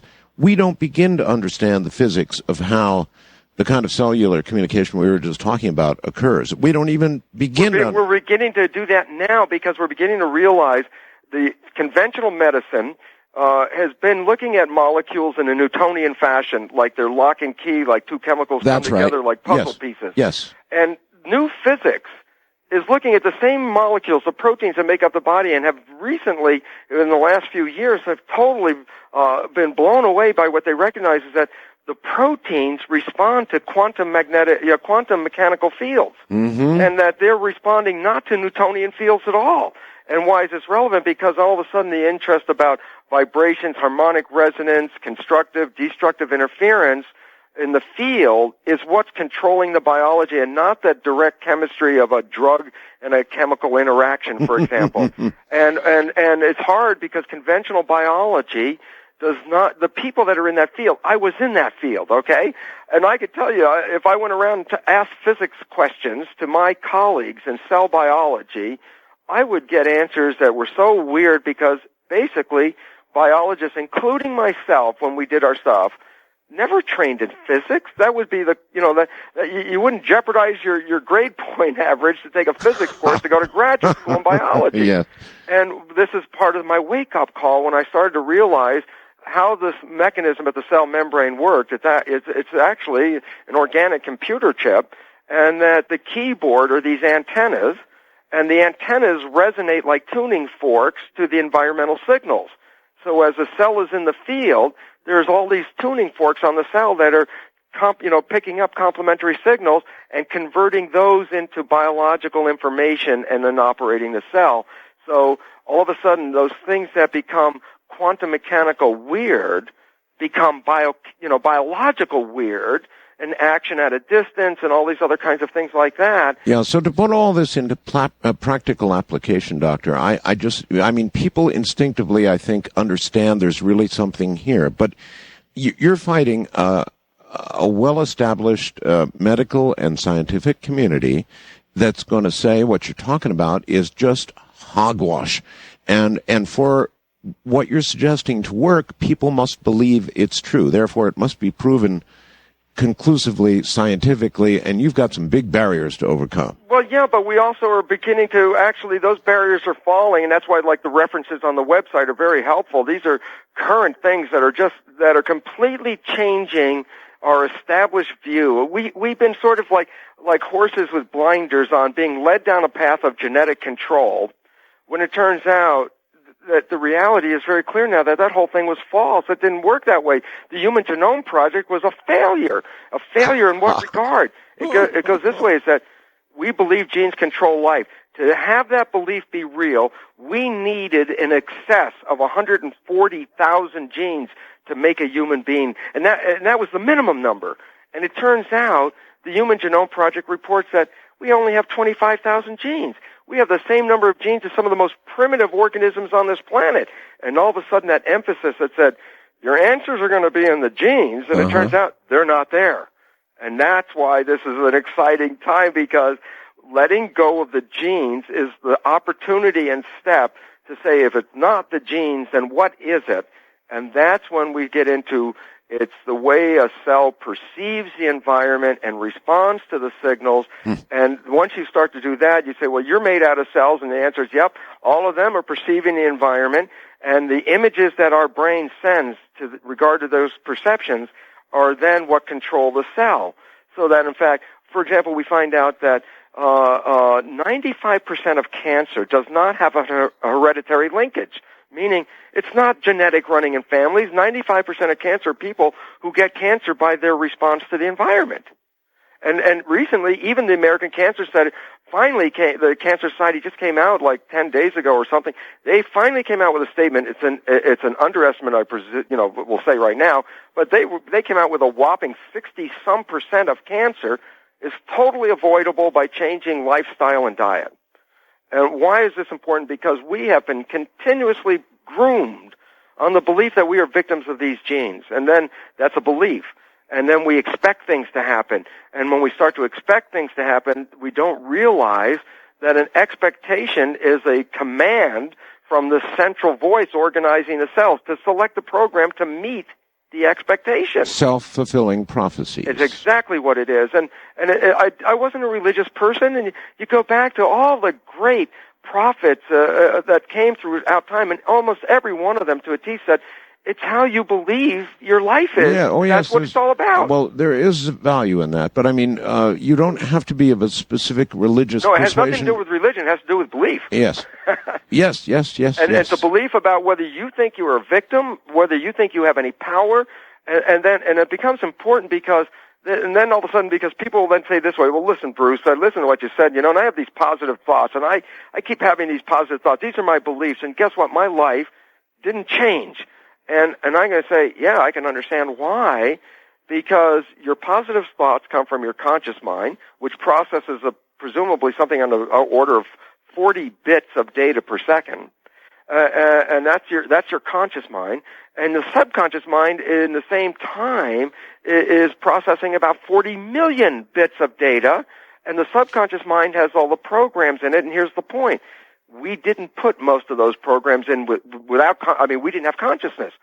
Most of the programs were established before we were 6 years of age. We were in that mindset where the subconscious mind was downloading all the rules and requirements to fit into society, so that a child doesn't have to be coached by his parents, just has to observe how its parents behave. It is a download, and it becomes that way. Well, here's the problem. Now you're older, and your conscious mind says, I really deserve to be healthy, and I really deserve to be prosperous. And how come I'm working so hard and it's not happening? And then there's a tendency to say, the world's not giving it to me. And the reality is, when we find out, is mostly our subconscious has been programmed with limiting beliefs. And they say, well, what kind of limiting beliefs? I say, well, go to a supermarket near rush hour. Watch the parents of a child who's acting up because the child wants something at that store. And let's say the kid's less than 6, and he's going through a tantrum because I want this. And the parents are yelling at him, you don't deserve that. What people haven't recognized, if that child's less than 6, that's a straight download into the subconscious. And that is a program. If it's repeated, the child will get the belief it doesn't deserve something, not in its conscious mind, in the subconscious mind. So here's the issue. Now the person's operating down the street, and they're operating at a 40 bits per second with positive thoughts that I deserve to be successful. And then 40 million bits of data down below in the subconscious are saying, the program says I don't deserve things. And guess what? While you're not seeing it, you will sabotage yourself, because the body and the brain have to be coherent. If the brain says you don't deserve something and you get something, that will cause conflict in the entire system. And the brain will, therefore, the subconscious will sabotage you. And then the issue is, well, I didn't see that. And if I give this one point, maybe it'll make things clear. When you first got your driver's permit and you got in that car, you were driving with a conscious mind. You know how hard it was, if you think back, of trying to keep everything in your mind at the same time, the gauges, the pedals, the mirrors, looking out the window. It was staggering. Once you learn how to drive, it's now in the subconscious mind, the program. You don't have to think about it. So today you get in the car, you put the key in, and you're at the store. You haven't thought about one detail about exactly how to drive the car. It's automatic now. Okay, now here's the catch, and if you get this one, then it makes all the sense in the world what happened. It goes like this. Now that we know how to drive this well, we can get so involved with a discussion with somebody in the car that all of a sudden, if you're driving the car, you look out the window and you realize you actually haven't paid attention to the road for the last 10 minutes. That's right. And now here's a point. The conscious mind was engaged in the discussion. Who was driving the car?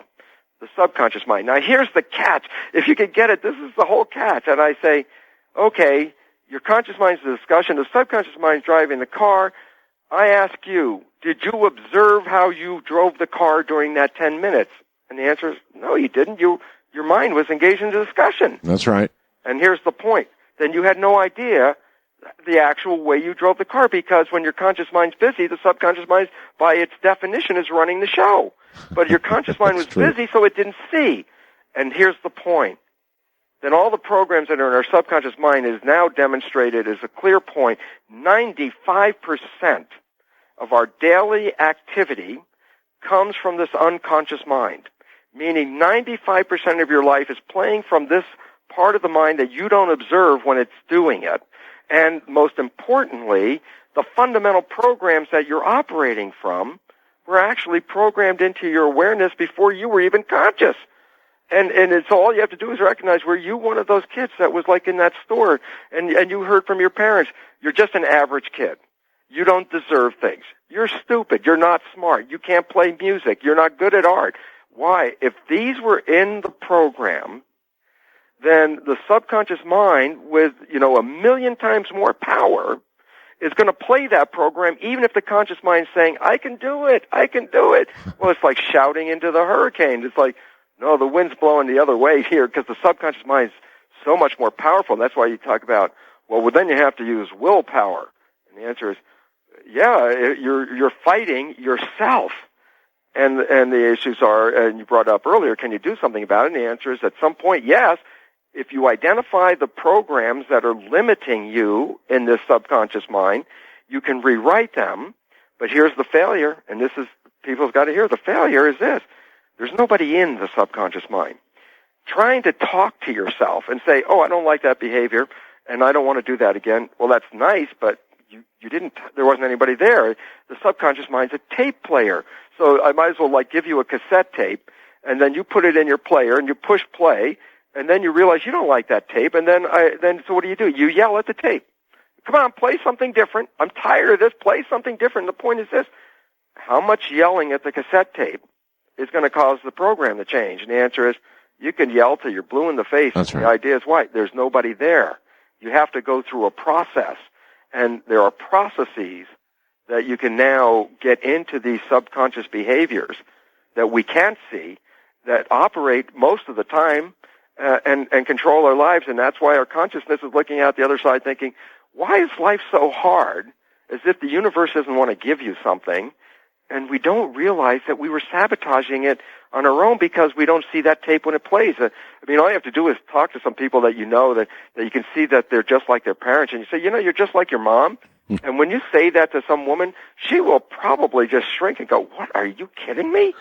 And the reality is, why? Yes. They cannot see the mother's program, which they got in the first 6 years. When it's playing, they can't see it. No, of course not. They're the frog in the slowly heating water is what they are. And so that's why I say, so what's our issues with our lives? And most of the issues with our lives are the fact that very sensitive period, which actually starts about midway through pregnancy, and through the first 6 years of our lives, we are acquiring programs of how to deal with life that are from other people and not from our own consciousness. All right. Hold it right there, Doctor. We're at the top of the hour. We're going to go to the phones with Dr. Lipton when we get back from the high desert. Perhaps all of it, every bit of it, is in the air tonight and every night. The good doctor's book is The Biology of Belief, Unleashing the Power of Consciousness. And I suppose in that book you describe exactly how to unleash that power. Is that correct? Well, we describe how it works and how you can get to it. And it's a book, and it's a science book written for the lay audience. And if they go to the website, there's a place on there they can get information on the book. They can actually read a chapter, because its design was to take that leading edge science and make it everyday kind of knowledge. I think that's very wise. A lot of authors are deciding to put their first chapters up on the web, and it's a very effective strategy. Well, it gives them a chance to see what they're getting into. I bought like Stephen Hawking's Beyond Time and got about halfway through it and started realizing I'm reading the same chapter over and over and over again, and then put it on the shelf only to find that almost everybody else that I know who got the book ended up doing the same thing, and that is if you make the science that complex, it lost the value. So you can write it, and this is what the opportunity is to see, that you can write about science and make it readable. All right. Your work would suggest neo-Darwinian theory does not fully reflect how life arose on the planet. Does this new biology support evolution or creationism in a way, or what? It does both of them at exactly the same time. It says that there was a field, and the field is what gives shape to the matter as much as a magnetic field gives shape to iron filings. You can sprinkle the iron filings without the field. They just form random things. But when you put a field like a magnet in around it and you sprinkle the filings, they conform to the field. So the field was here, and yet the cells, you couldn't take 50 cells and make a human. You actually had to bootstrap it. You start building something smaller, and then ultimately organism appeared after organism as a hierarchy. So there was an energetic form, in a sense, there before, and then there was a process of evolution to reach that form in the end. And it's a wonderful solution because it says both are right. And that's really the way we have to go into the future, is to sort of mend these such disparate views that we have about the world, because they all have to make sense. And that's why it's interesting, as the book describes, if you understand these mechanisms, allopathic medicine and the way we follow that, and complementary medicine with its emphasis on the energy systems of the body, and spiritual healing on the energy systems of the field, all make sense on this common biology. So I think we're really coming to a grand evolutionary jump, which is imminent and necessary. All right. I want to bring some listeners online. Let them ask questions. How would that be? I'm ready. All right. Let's see how they digested it. West of the Rockies, you're on the air with Dr. Lipton. Hello, Dr. Lipton. This is an honor to be able to speak with you, and I need to ask you this question. I'm calling from Oregon, and my first 7 years of childhood I have no memory of. And I'm back at the place of my birth now, and I am finding something very strange. First of all, I've been trying to find an explanation for this for years. I thought God was being kind to me because it was a very abusive, extremely bad childhood. My mother tried to poison me. I was placed in a foster home and such. And I know the power of the mind. In fact, I'm almost 50, and people marvel because I have no wrinkles. And I figure I was robbed because I didn't have that childhood. So I reject my biological age, and I believe that's why I look so young. And I agree with you, too. And I know that, the scripture says, as a man thinketh, so he is. Yes. But this is my problem. I have only been here for 4 years. I'm almost 50. And I go places. I'll tell you what happened one day, and this is what's made me almost fearful to go out of my house, and I really want to deal with this or move. Something has to give. A friend asked me to take him to a house on Main Street here. I took him to the house, and I was sitting there in the vehicle waiting for him, and I looked over to my to my right, and I noticed that the house next to me was the same backyard that as a child I used to go steal food from because we were abandoned and left and we were starving. And I was trying to feed my siblings and myself. It was a bright, beautiful, sunny day. I jumped out of my vehicle and I thought, I want to check this out. And I get out and I go to the fence, and I tell you, it was like a big, huge, black, horrible cloud came at me, and I literally ran to my vehicle and started crying. Mm-hmm. And I don't know how to deal with this. All right. Something, in other words, she blocked out 7 years, Doctor, yes, of an extremely bad experience, it sounds like. And a lot of it she wasn't even conscious through most of it anyway, so a lot of the programs got in there even without any consciousness, and so it may seem like a blackout and it wasn't even there in the first place.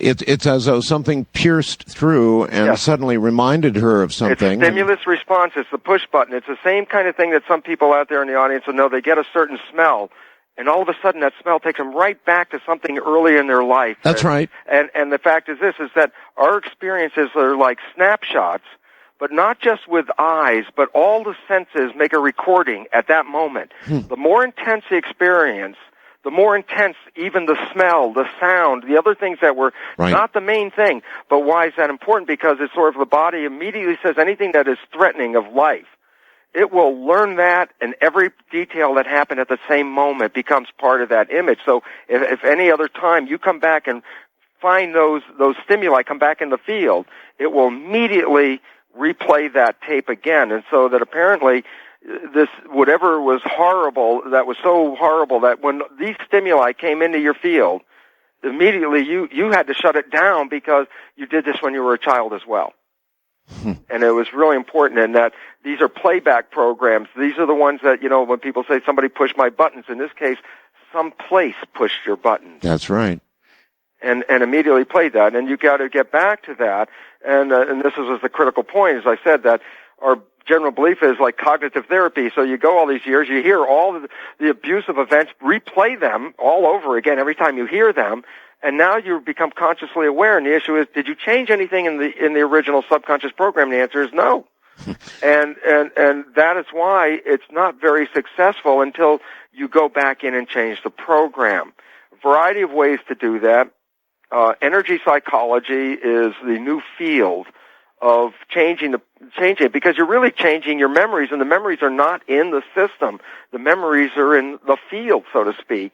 And so that energy psychology rewrites the field. Okay, here's one for you. Doctor, here's one for you. I lived for 10 years on the island of Okinawa in the Far East, now Japan. And I remember the instant that I got off the airplane, touched ground at Kadena Air Base on Okinawa, I walked out of the plane, and suddenly, of course, here I am on another continent, halfway around the world, and or an island in this case, and I walked off the airplane, and a certain smell hit me. Not a negative smell, as people might be chuckling or something, but like a whole different world smell. And I can still recall that just like yesterday. And when I recall that smell, I recall the years, the very pleasurable years. I loved my time in the Japanese culture, and that smell is the key for me. Mm-hmm. And these are because, as I said, every memory is really is like a holographic snapshot that all your senses are recorded at that moment. Yes. Not just the visual ones, yes, but every other one as well. Exactly. All right. International line, you're on the air with Dr. Bruce Lipton. Good morning. Good morning. Dr. Lipton, I am so glad that you're on the air tonight. I wanted to talk about, I've worked through it now, but I had dissociative disorder, multiple personalities, because I was abused all of my childhood, horrific abuse. And I had been diagnosed with lupus in my early 20s. And as I started working through my memories and all, about 5 years in, when I would go to the doctor, they would say, "You don't have that anymore. And you don't get cured from lupus. You have a certain antibody that's measured in the blood, and it was always there, and then it wasn't there anymore." And that's when I had learned that when I was, maybe more one personality, it was there, and then as I started to integrate... Oh, that's incredible. Yeah, as I started to integrate my personalities, it was gone. In another personality, it was gone. Wow. It was gone, and I don't have it anymore. Because now I'm more, I'm well, my personalities are integrated. I've worked through, I've gone back and been in therapy and talked about the abuse, brought it all to the front of my mind, in my now conscious mind, which was, it's an extremely, extremely difficult thing to do. And, but my thing now is what you're talking about. I know in my conscious mind that I am a worthwhile person, that I can function in society, I can do this, but then I will go, it must be my subconscious mind, and I will go and sabotage myself because for all those years, my parents were telling me, you need to be punished for this. You need to, you were bad. You need to, and a lot of it had to do with money in the house. And all right. Well, obviously, Doctor, the audience, including this young lady, certainly has been listening intensely to what you've been saying. She had lupus in one personality. That changed, and it was no longer there. How common is this? Because it certainly centrally supports everything you've been saying. It's so common, it's hard to explain because it's connected to psychoneuroimmunology. Immunology is the mechanism from which the lupus is derived. And in fact, by definition, it's called an autoimmune disease, which means, by definition, self-destructive. And so that whatever personality you were in at that personality, that was the one that whatever you were programmed with at that point took away value from your life so that you take away yourself. And in that process, you're devaluing, like if you heard you weren't worth anything, okay? If this was the kind of talk that was in the program, then that is the subconscious program. 95% of your daily events come from this program. Got it. And that will repeatedly cause you to try to devalue yourself. And that's where essentially autoimmune diseases come from. All right, let's talk about AIDS for a moment. How would this relate to those afflicted with with AIDS? And it becomes very important about your belief system about this in regard to if you buy into the guilt trip and you were programmed with the guilt trip, then you find yourself being self-destructive because you see that your character or style of life is in complete competition with all the programming that you get, that this is so out of being normal, then you have, obviously now you have this internal conflict where your subconscious mind is observing and saying, my God, this isn't normal, this isn't even worth being here at some level. Now, why is this different? Because other people can get the AIDS virus and make the antibodies and never express the AIDS. It's true. And they have a whole different mentality about who they are and how they fit. AIDS is the big one. I'll give you a simpler one because it's more common to people, and that's like fever blisters. Fever blisters are due to a herpes virus. Right. It's a lifelong thing. You got it, it's there your whole life. And interestingly enough, sometimes the person gets it and has it once. And then sometimes people get it, and then every month or two it comes back out again. They got the same virus. What was causing it to come out? And the answer is stress. That the herpes virus will not express itself when you're not under stress. When you're under stress, right, then the virus will manifest itself. Right. It's very similar, the same thing with AIDS. If you're not under that stress, you can have this virus and it's not going to really destroy you. But if you are living under the stress, then it conforms to what is called opportunistic organisms. Mm-hmm. Every one of us is infected right now. You can take a blood sample from everybody, and everyone's going to have bacteria and viruses in their own blood, and they're going to say, but Bruce, I don't feel sick, and there's nothing wrong with me, and yet I'm infected. And the answer is, all of us are infected, but when we're in a state of good mental health, the immune system is encouraged to work. Mm-hmm. When we're in stress, the stress hormones shut off the immune system. And it's not to sabotage you, but usually the stress is not from within, it's from without. And so the body, to conserve energy to deal with the stress from an outside threat, will shut off things in the body to conserve that energy to mobilize it for the threat. Well, the immune system is an internal system. So if you find stress in the world outside, the adrenal hormones, which are the marker of that stress, as they elevate, actually shut off the immune system. Medical doctors for years used that when patients received a foreign graft or organ and they didn't want the individual to reject the graft, they gave them stress hormones. And the reason is it reduced the function of that immune system. So all of us are infected. When we're in a good state of mind, we're healthy, and you get stressed. As soon as you get stressed and you start to remove the coverage of the immune system, these opportunistic organisms will start to take over, such as the herpes virus. When you're in a good place, no herpes, no fever blister. The moment you get stressed, fever blister. I can hear a lot of people going, yup, that's right. All right, west of the Rockies, you're on the air with Dr. Lipton. Hello. Hello. I'm glad to speak with you. I'm glad to hear you.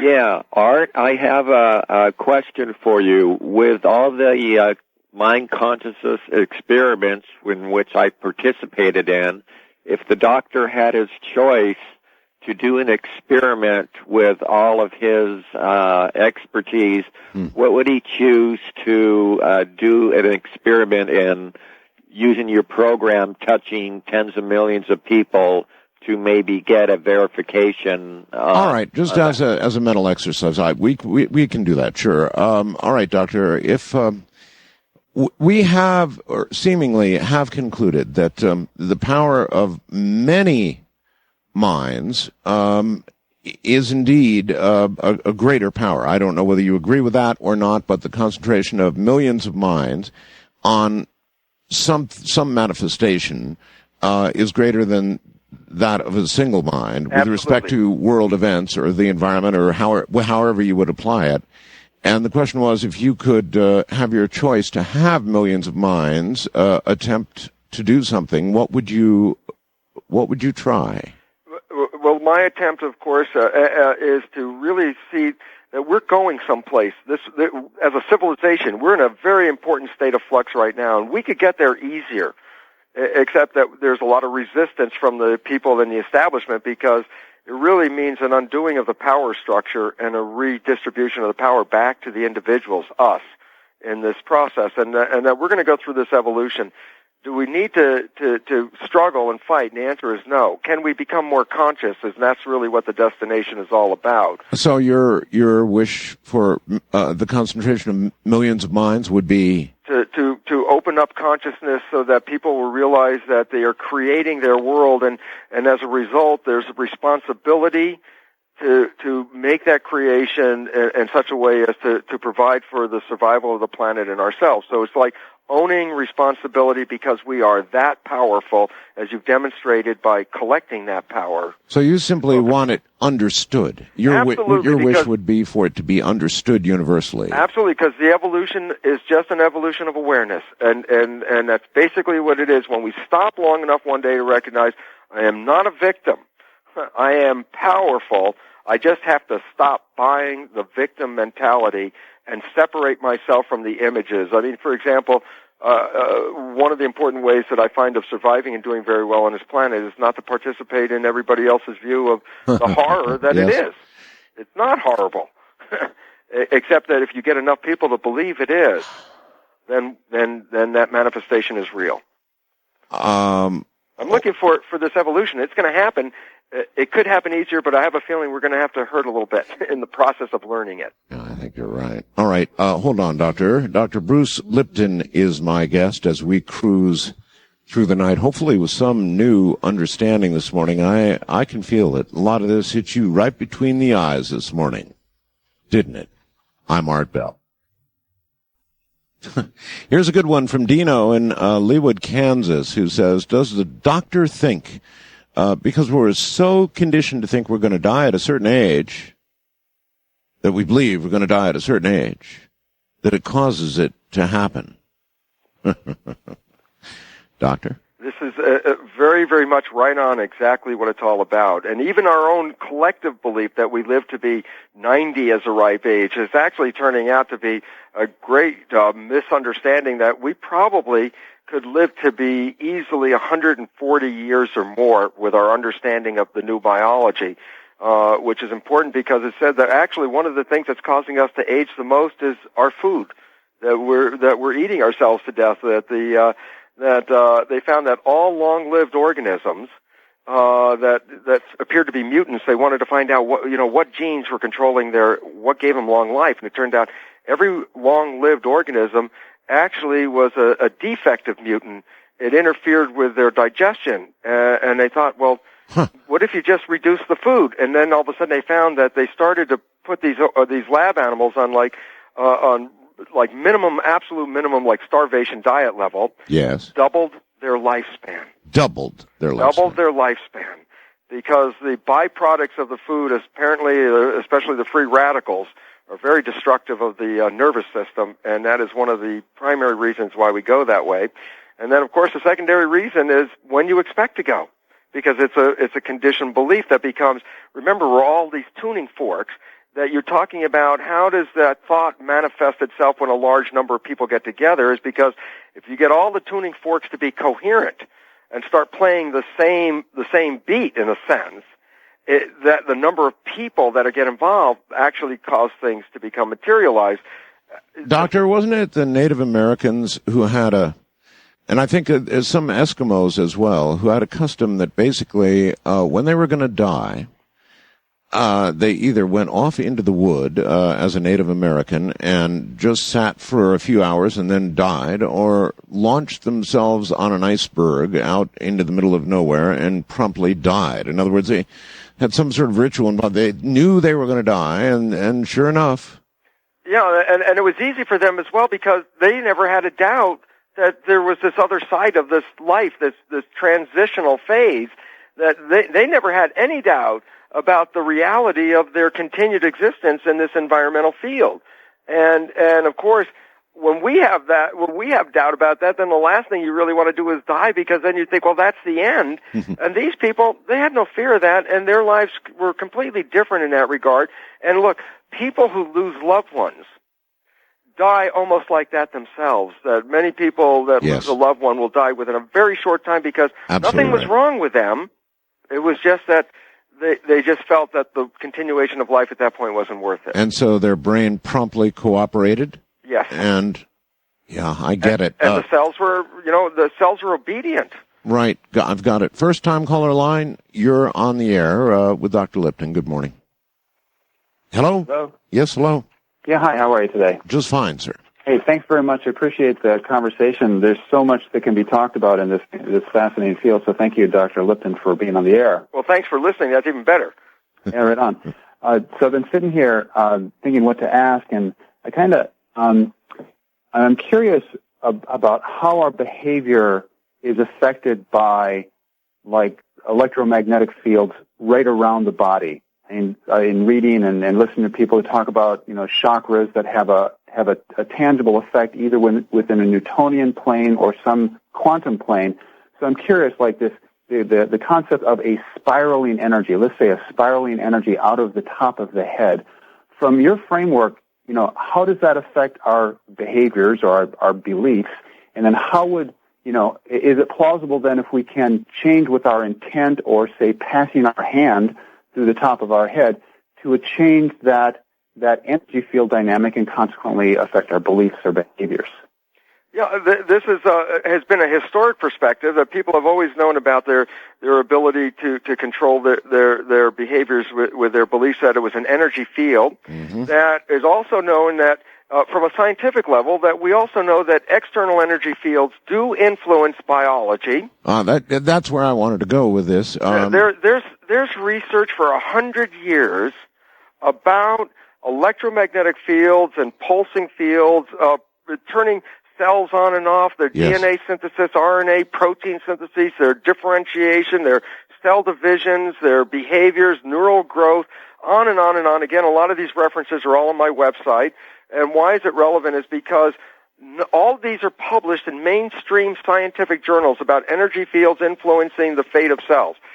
All right, doctor, then what about the effect of brutish electromagnetic fields, broadcasting, Yes. cellular towers, high-frequency radio, Yes. that sort of thing? What about brutish fields like that? How do they affect us? Well, they found this is that people are affected by fields based on the amount of stress they're experiencing in their life. Huh. Meaning that as you get more stressed, your own protective field starts to weaken and outside influences are greater, so that two people can be in the same field, one of them being affected by the field and the other one completely, Unaffected. Blocked by it. And it's the same thing as walking across coals. It's exactly the same thing, the hot coals, and that is, if you keep your beliefs strong, you surround yourself with this field that will prevent the heat from burning you. But if you start walking across and then, a moment, question that belief. The moment you question it, the field's gone. Ouch. And then the other thing about people in general health, yes, there are people who say, "Oh my God, a cold's coming around. I could get this cold," because now they're open to that belief. And yet, equally, there are a number of people who see the flu's coming around and say, "I will not get this. I don't have time for this, and I'm not going to get it." And guess what? They don't get it. They don't. And the same thing applies to doctors. The fact is, how many doctors come down with the things that their patients have? The answer is very, very few. And then you say, well... Yeah, I've always wondered about that. Are they different? Are they biologically different? The answer is no. There's a mindset that says, I'm the doctor. I can't have a sign on my door closed on account of illness. It doesn't make sense. And so their own belief system puts this field up. And what's this field? Well, it's an energy field. And what is it? It's like a membrane itself. It lets things in that you need in and blocks the things that would be detrimental to you. Mm-hmm. But when you get stressed, and this is where the experiments revealed that, yeah, those fields are out there and they're harmful to some, but not as so harmful to others. And the difference was, it wasn't the field then, it was more or less the status of the individual at that point, and because then their receptivity of the field. So it becomes important. And also, another thing about power, the higher the power, there's always this tendency, well, if a little power doesn't, change the cells, what if you crank up the power so you can see how fields affect cells? And it's interesting. It's inverse. The higher the power in the field, the less the cells pay attention to it. It's out of their physiological range. They look at that signal and say, this is not even relevant to biology. Gotcha. And so they don't pay attention to it. It's the subtle ones, because they're in the range of that communication level. So then you start talking about cell phones and that subtle power that's coming in, not the big high-tension lines over your head. I'm so glad to hear that. Yeah. For a number of reasons. Wildcard line, you're on the air with Dr. Bruce Lipton. Good morning. Hi, Dr. Lipton. Art, hi. Hi. Hi. I was abused emotionally and sexually as a child, and up until now, it's my birthday, I'm 24. I've dealt with a whole slew of things, self-mutilation, drug abuse, suicide attempts, and now I have fibromyalgia and something called vulvodynia, which is basically pain in the vulvular area. And my question is, how do I deprogram my subconsciousness to stop beating myself up just constantly, or stop hating myself? Yeah, she's right on the money. Okay, and this is exactly the issues that we were talking about. These beliefs are in your subconscious, and everything you talked about was a response to a threat on your life, as well as a devaluation you felt for your own life. Yeah. And so every one of those, the manifestation, which says the original program that you got during this abuse is running all the that's time. clear, Doctor. How does she stop it? Well, there's a way of doing it. It's through energy psychology. There's a link on my website to a process called Psych-K. That's one of the number of them. So basically, what it is a process where you identify the belief. You don't have to go back and experience it. You just have to say, what is keeping me from going forward? And then you check your system to see, does it offer you a belief that you can get out of this or not? I mean, you have to find what's your belief. We already know where yours is in this point. It's still at this other level, this destructive belief. So then, in the energy psychology process, like part of the Psych-K, you get into a brain balance state, which is it's a physical posture. It's a part of brain gym, NLP stuff. When you get into that, you get a balance of your right and left hemispheres. And because on our day-to-day lives, we're either in our right or our left. It sort of goes back and forth during the day. But I'm not clear on this, how this is achieved. Is it a process of, are you talking about a process of meditation of some kind? No, this can occur in about a 5-minute process. A 5-minute process? Yes. You identify the belief you want to change. You get into the whole brain position, which encourages both hemispheres to be synchronized. That opens up what is called an opportunity like super learning. That is what the characteristic of super learning. You get both hemispheres operating at the same time, and then you put in a positive statement while you're in the super learning state. Okay. And you can actually hear noise in your head because your entire experiential database is like conflicting, saying this statement you're making, it doesn't conform to what we say. And at some point, within a few minutes of repeating the statement while in a whole brain posture, super learning state, you actually rewrite these files, and they're eliminated because there's a point where you can actually feel the statement you're putting in has zero resistance. It's a physiological feeling. You can feel it.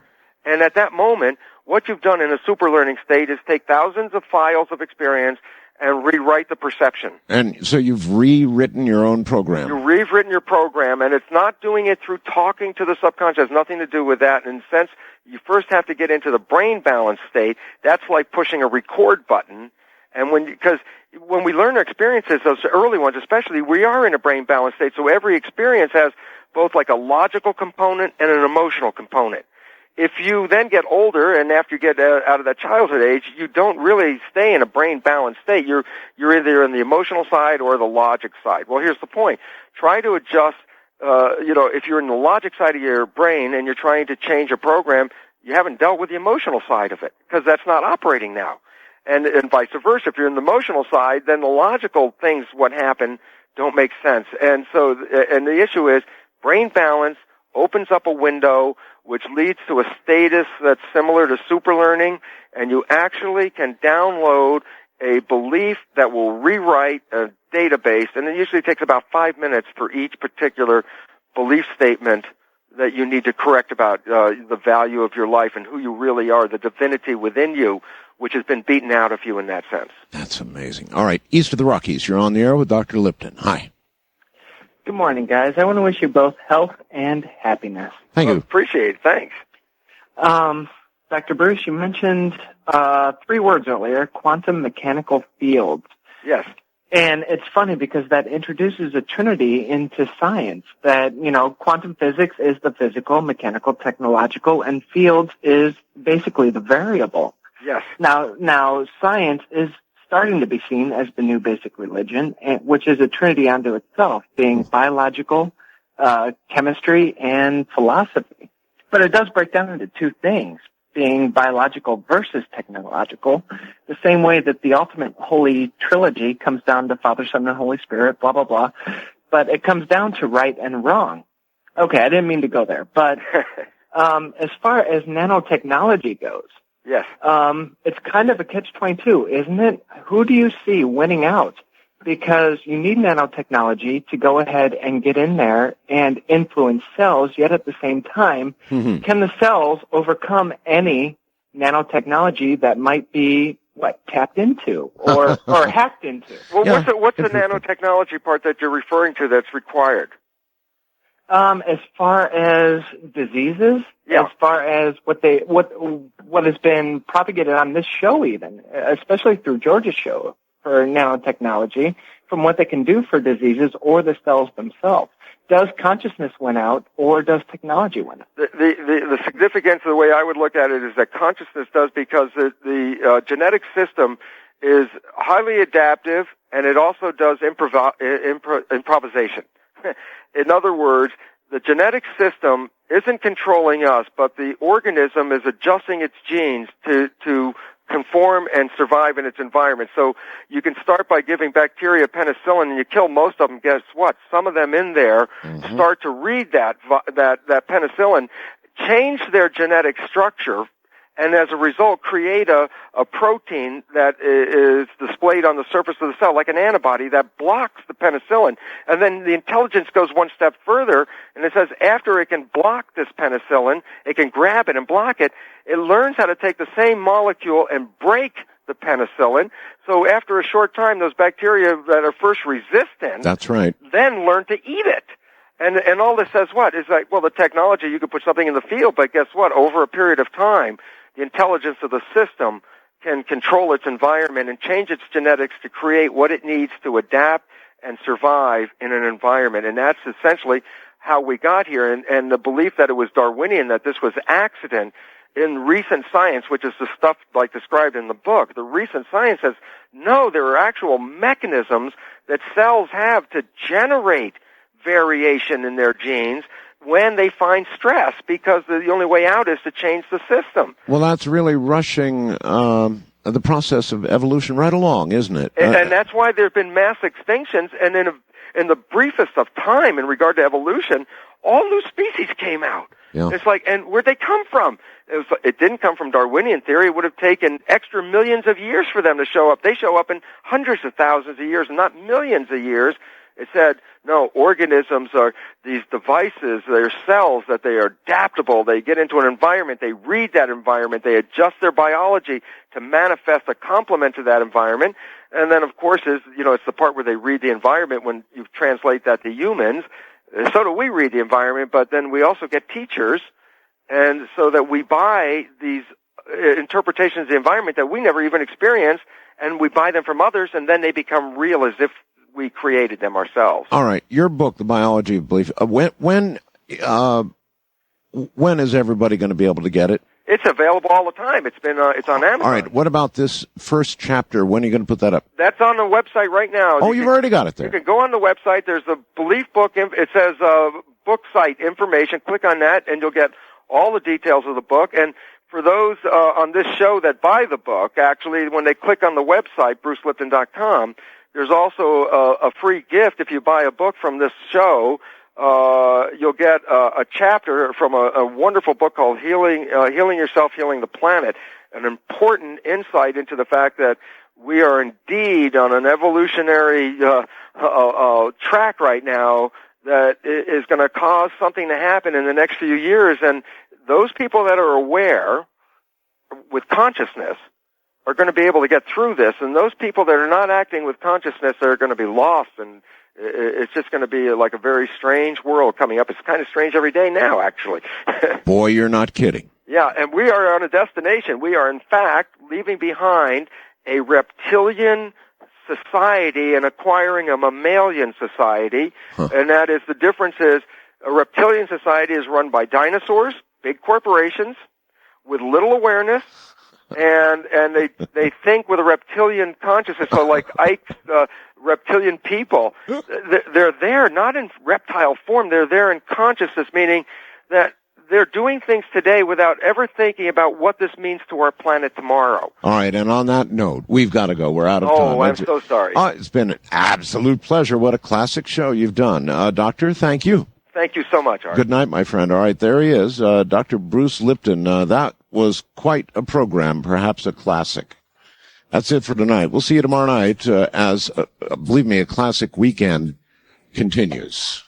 I'm Art Bell. Good night.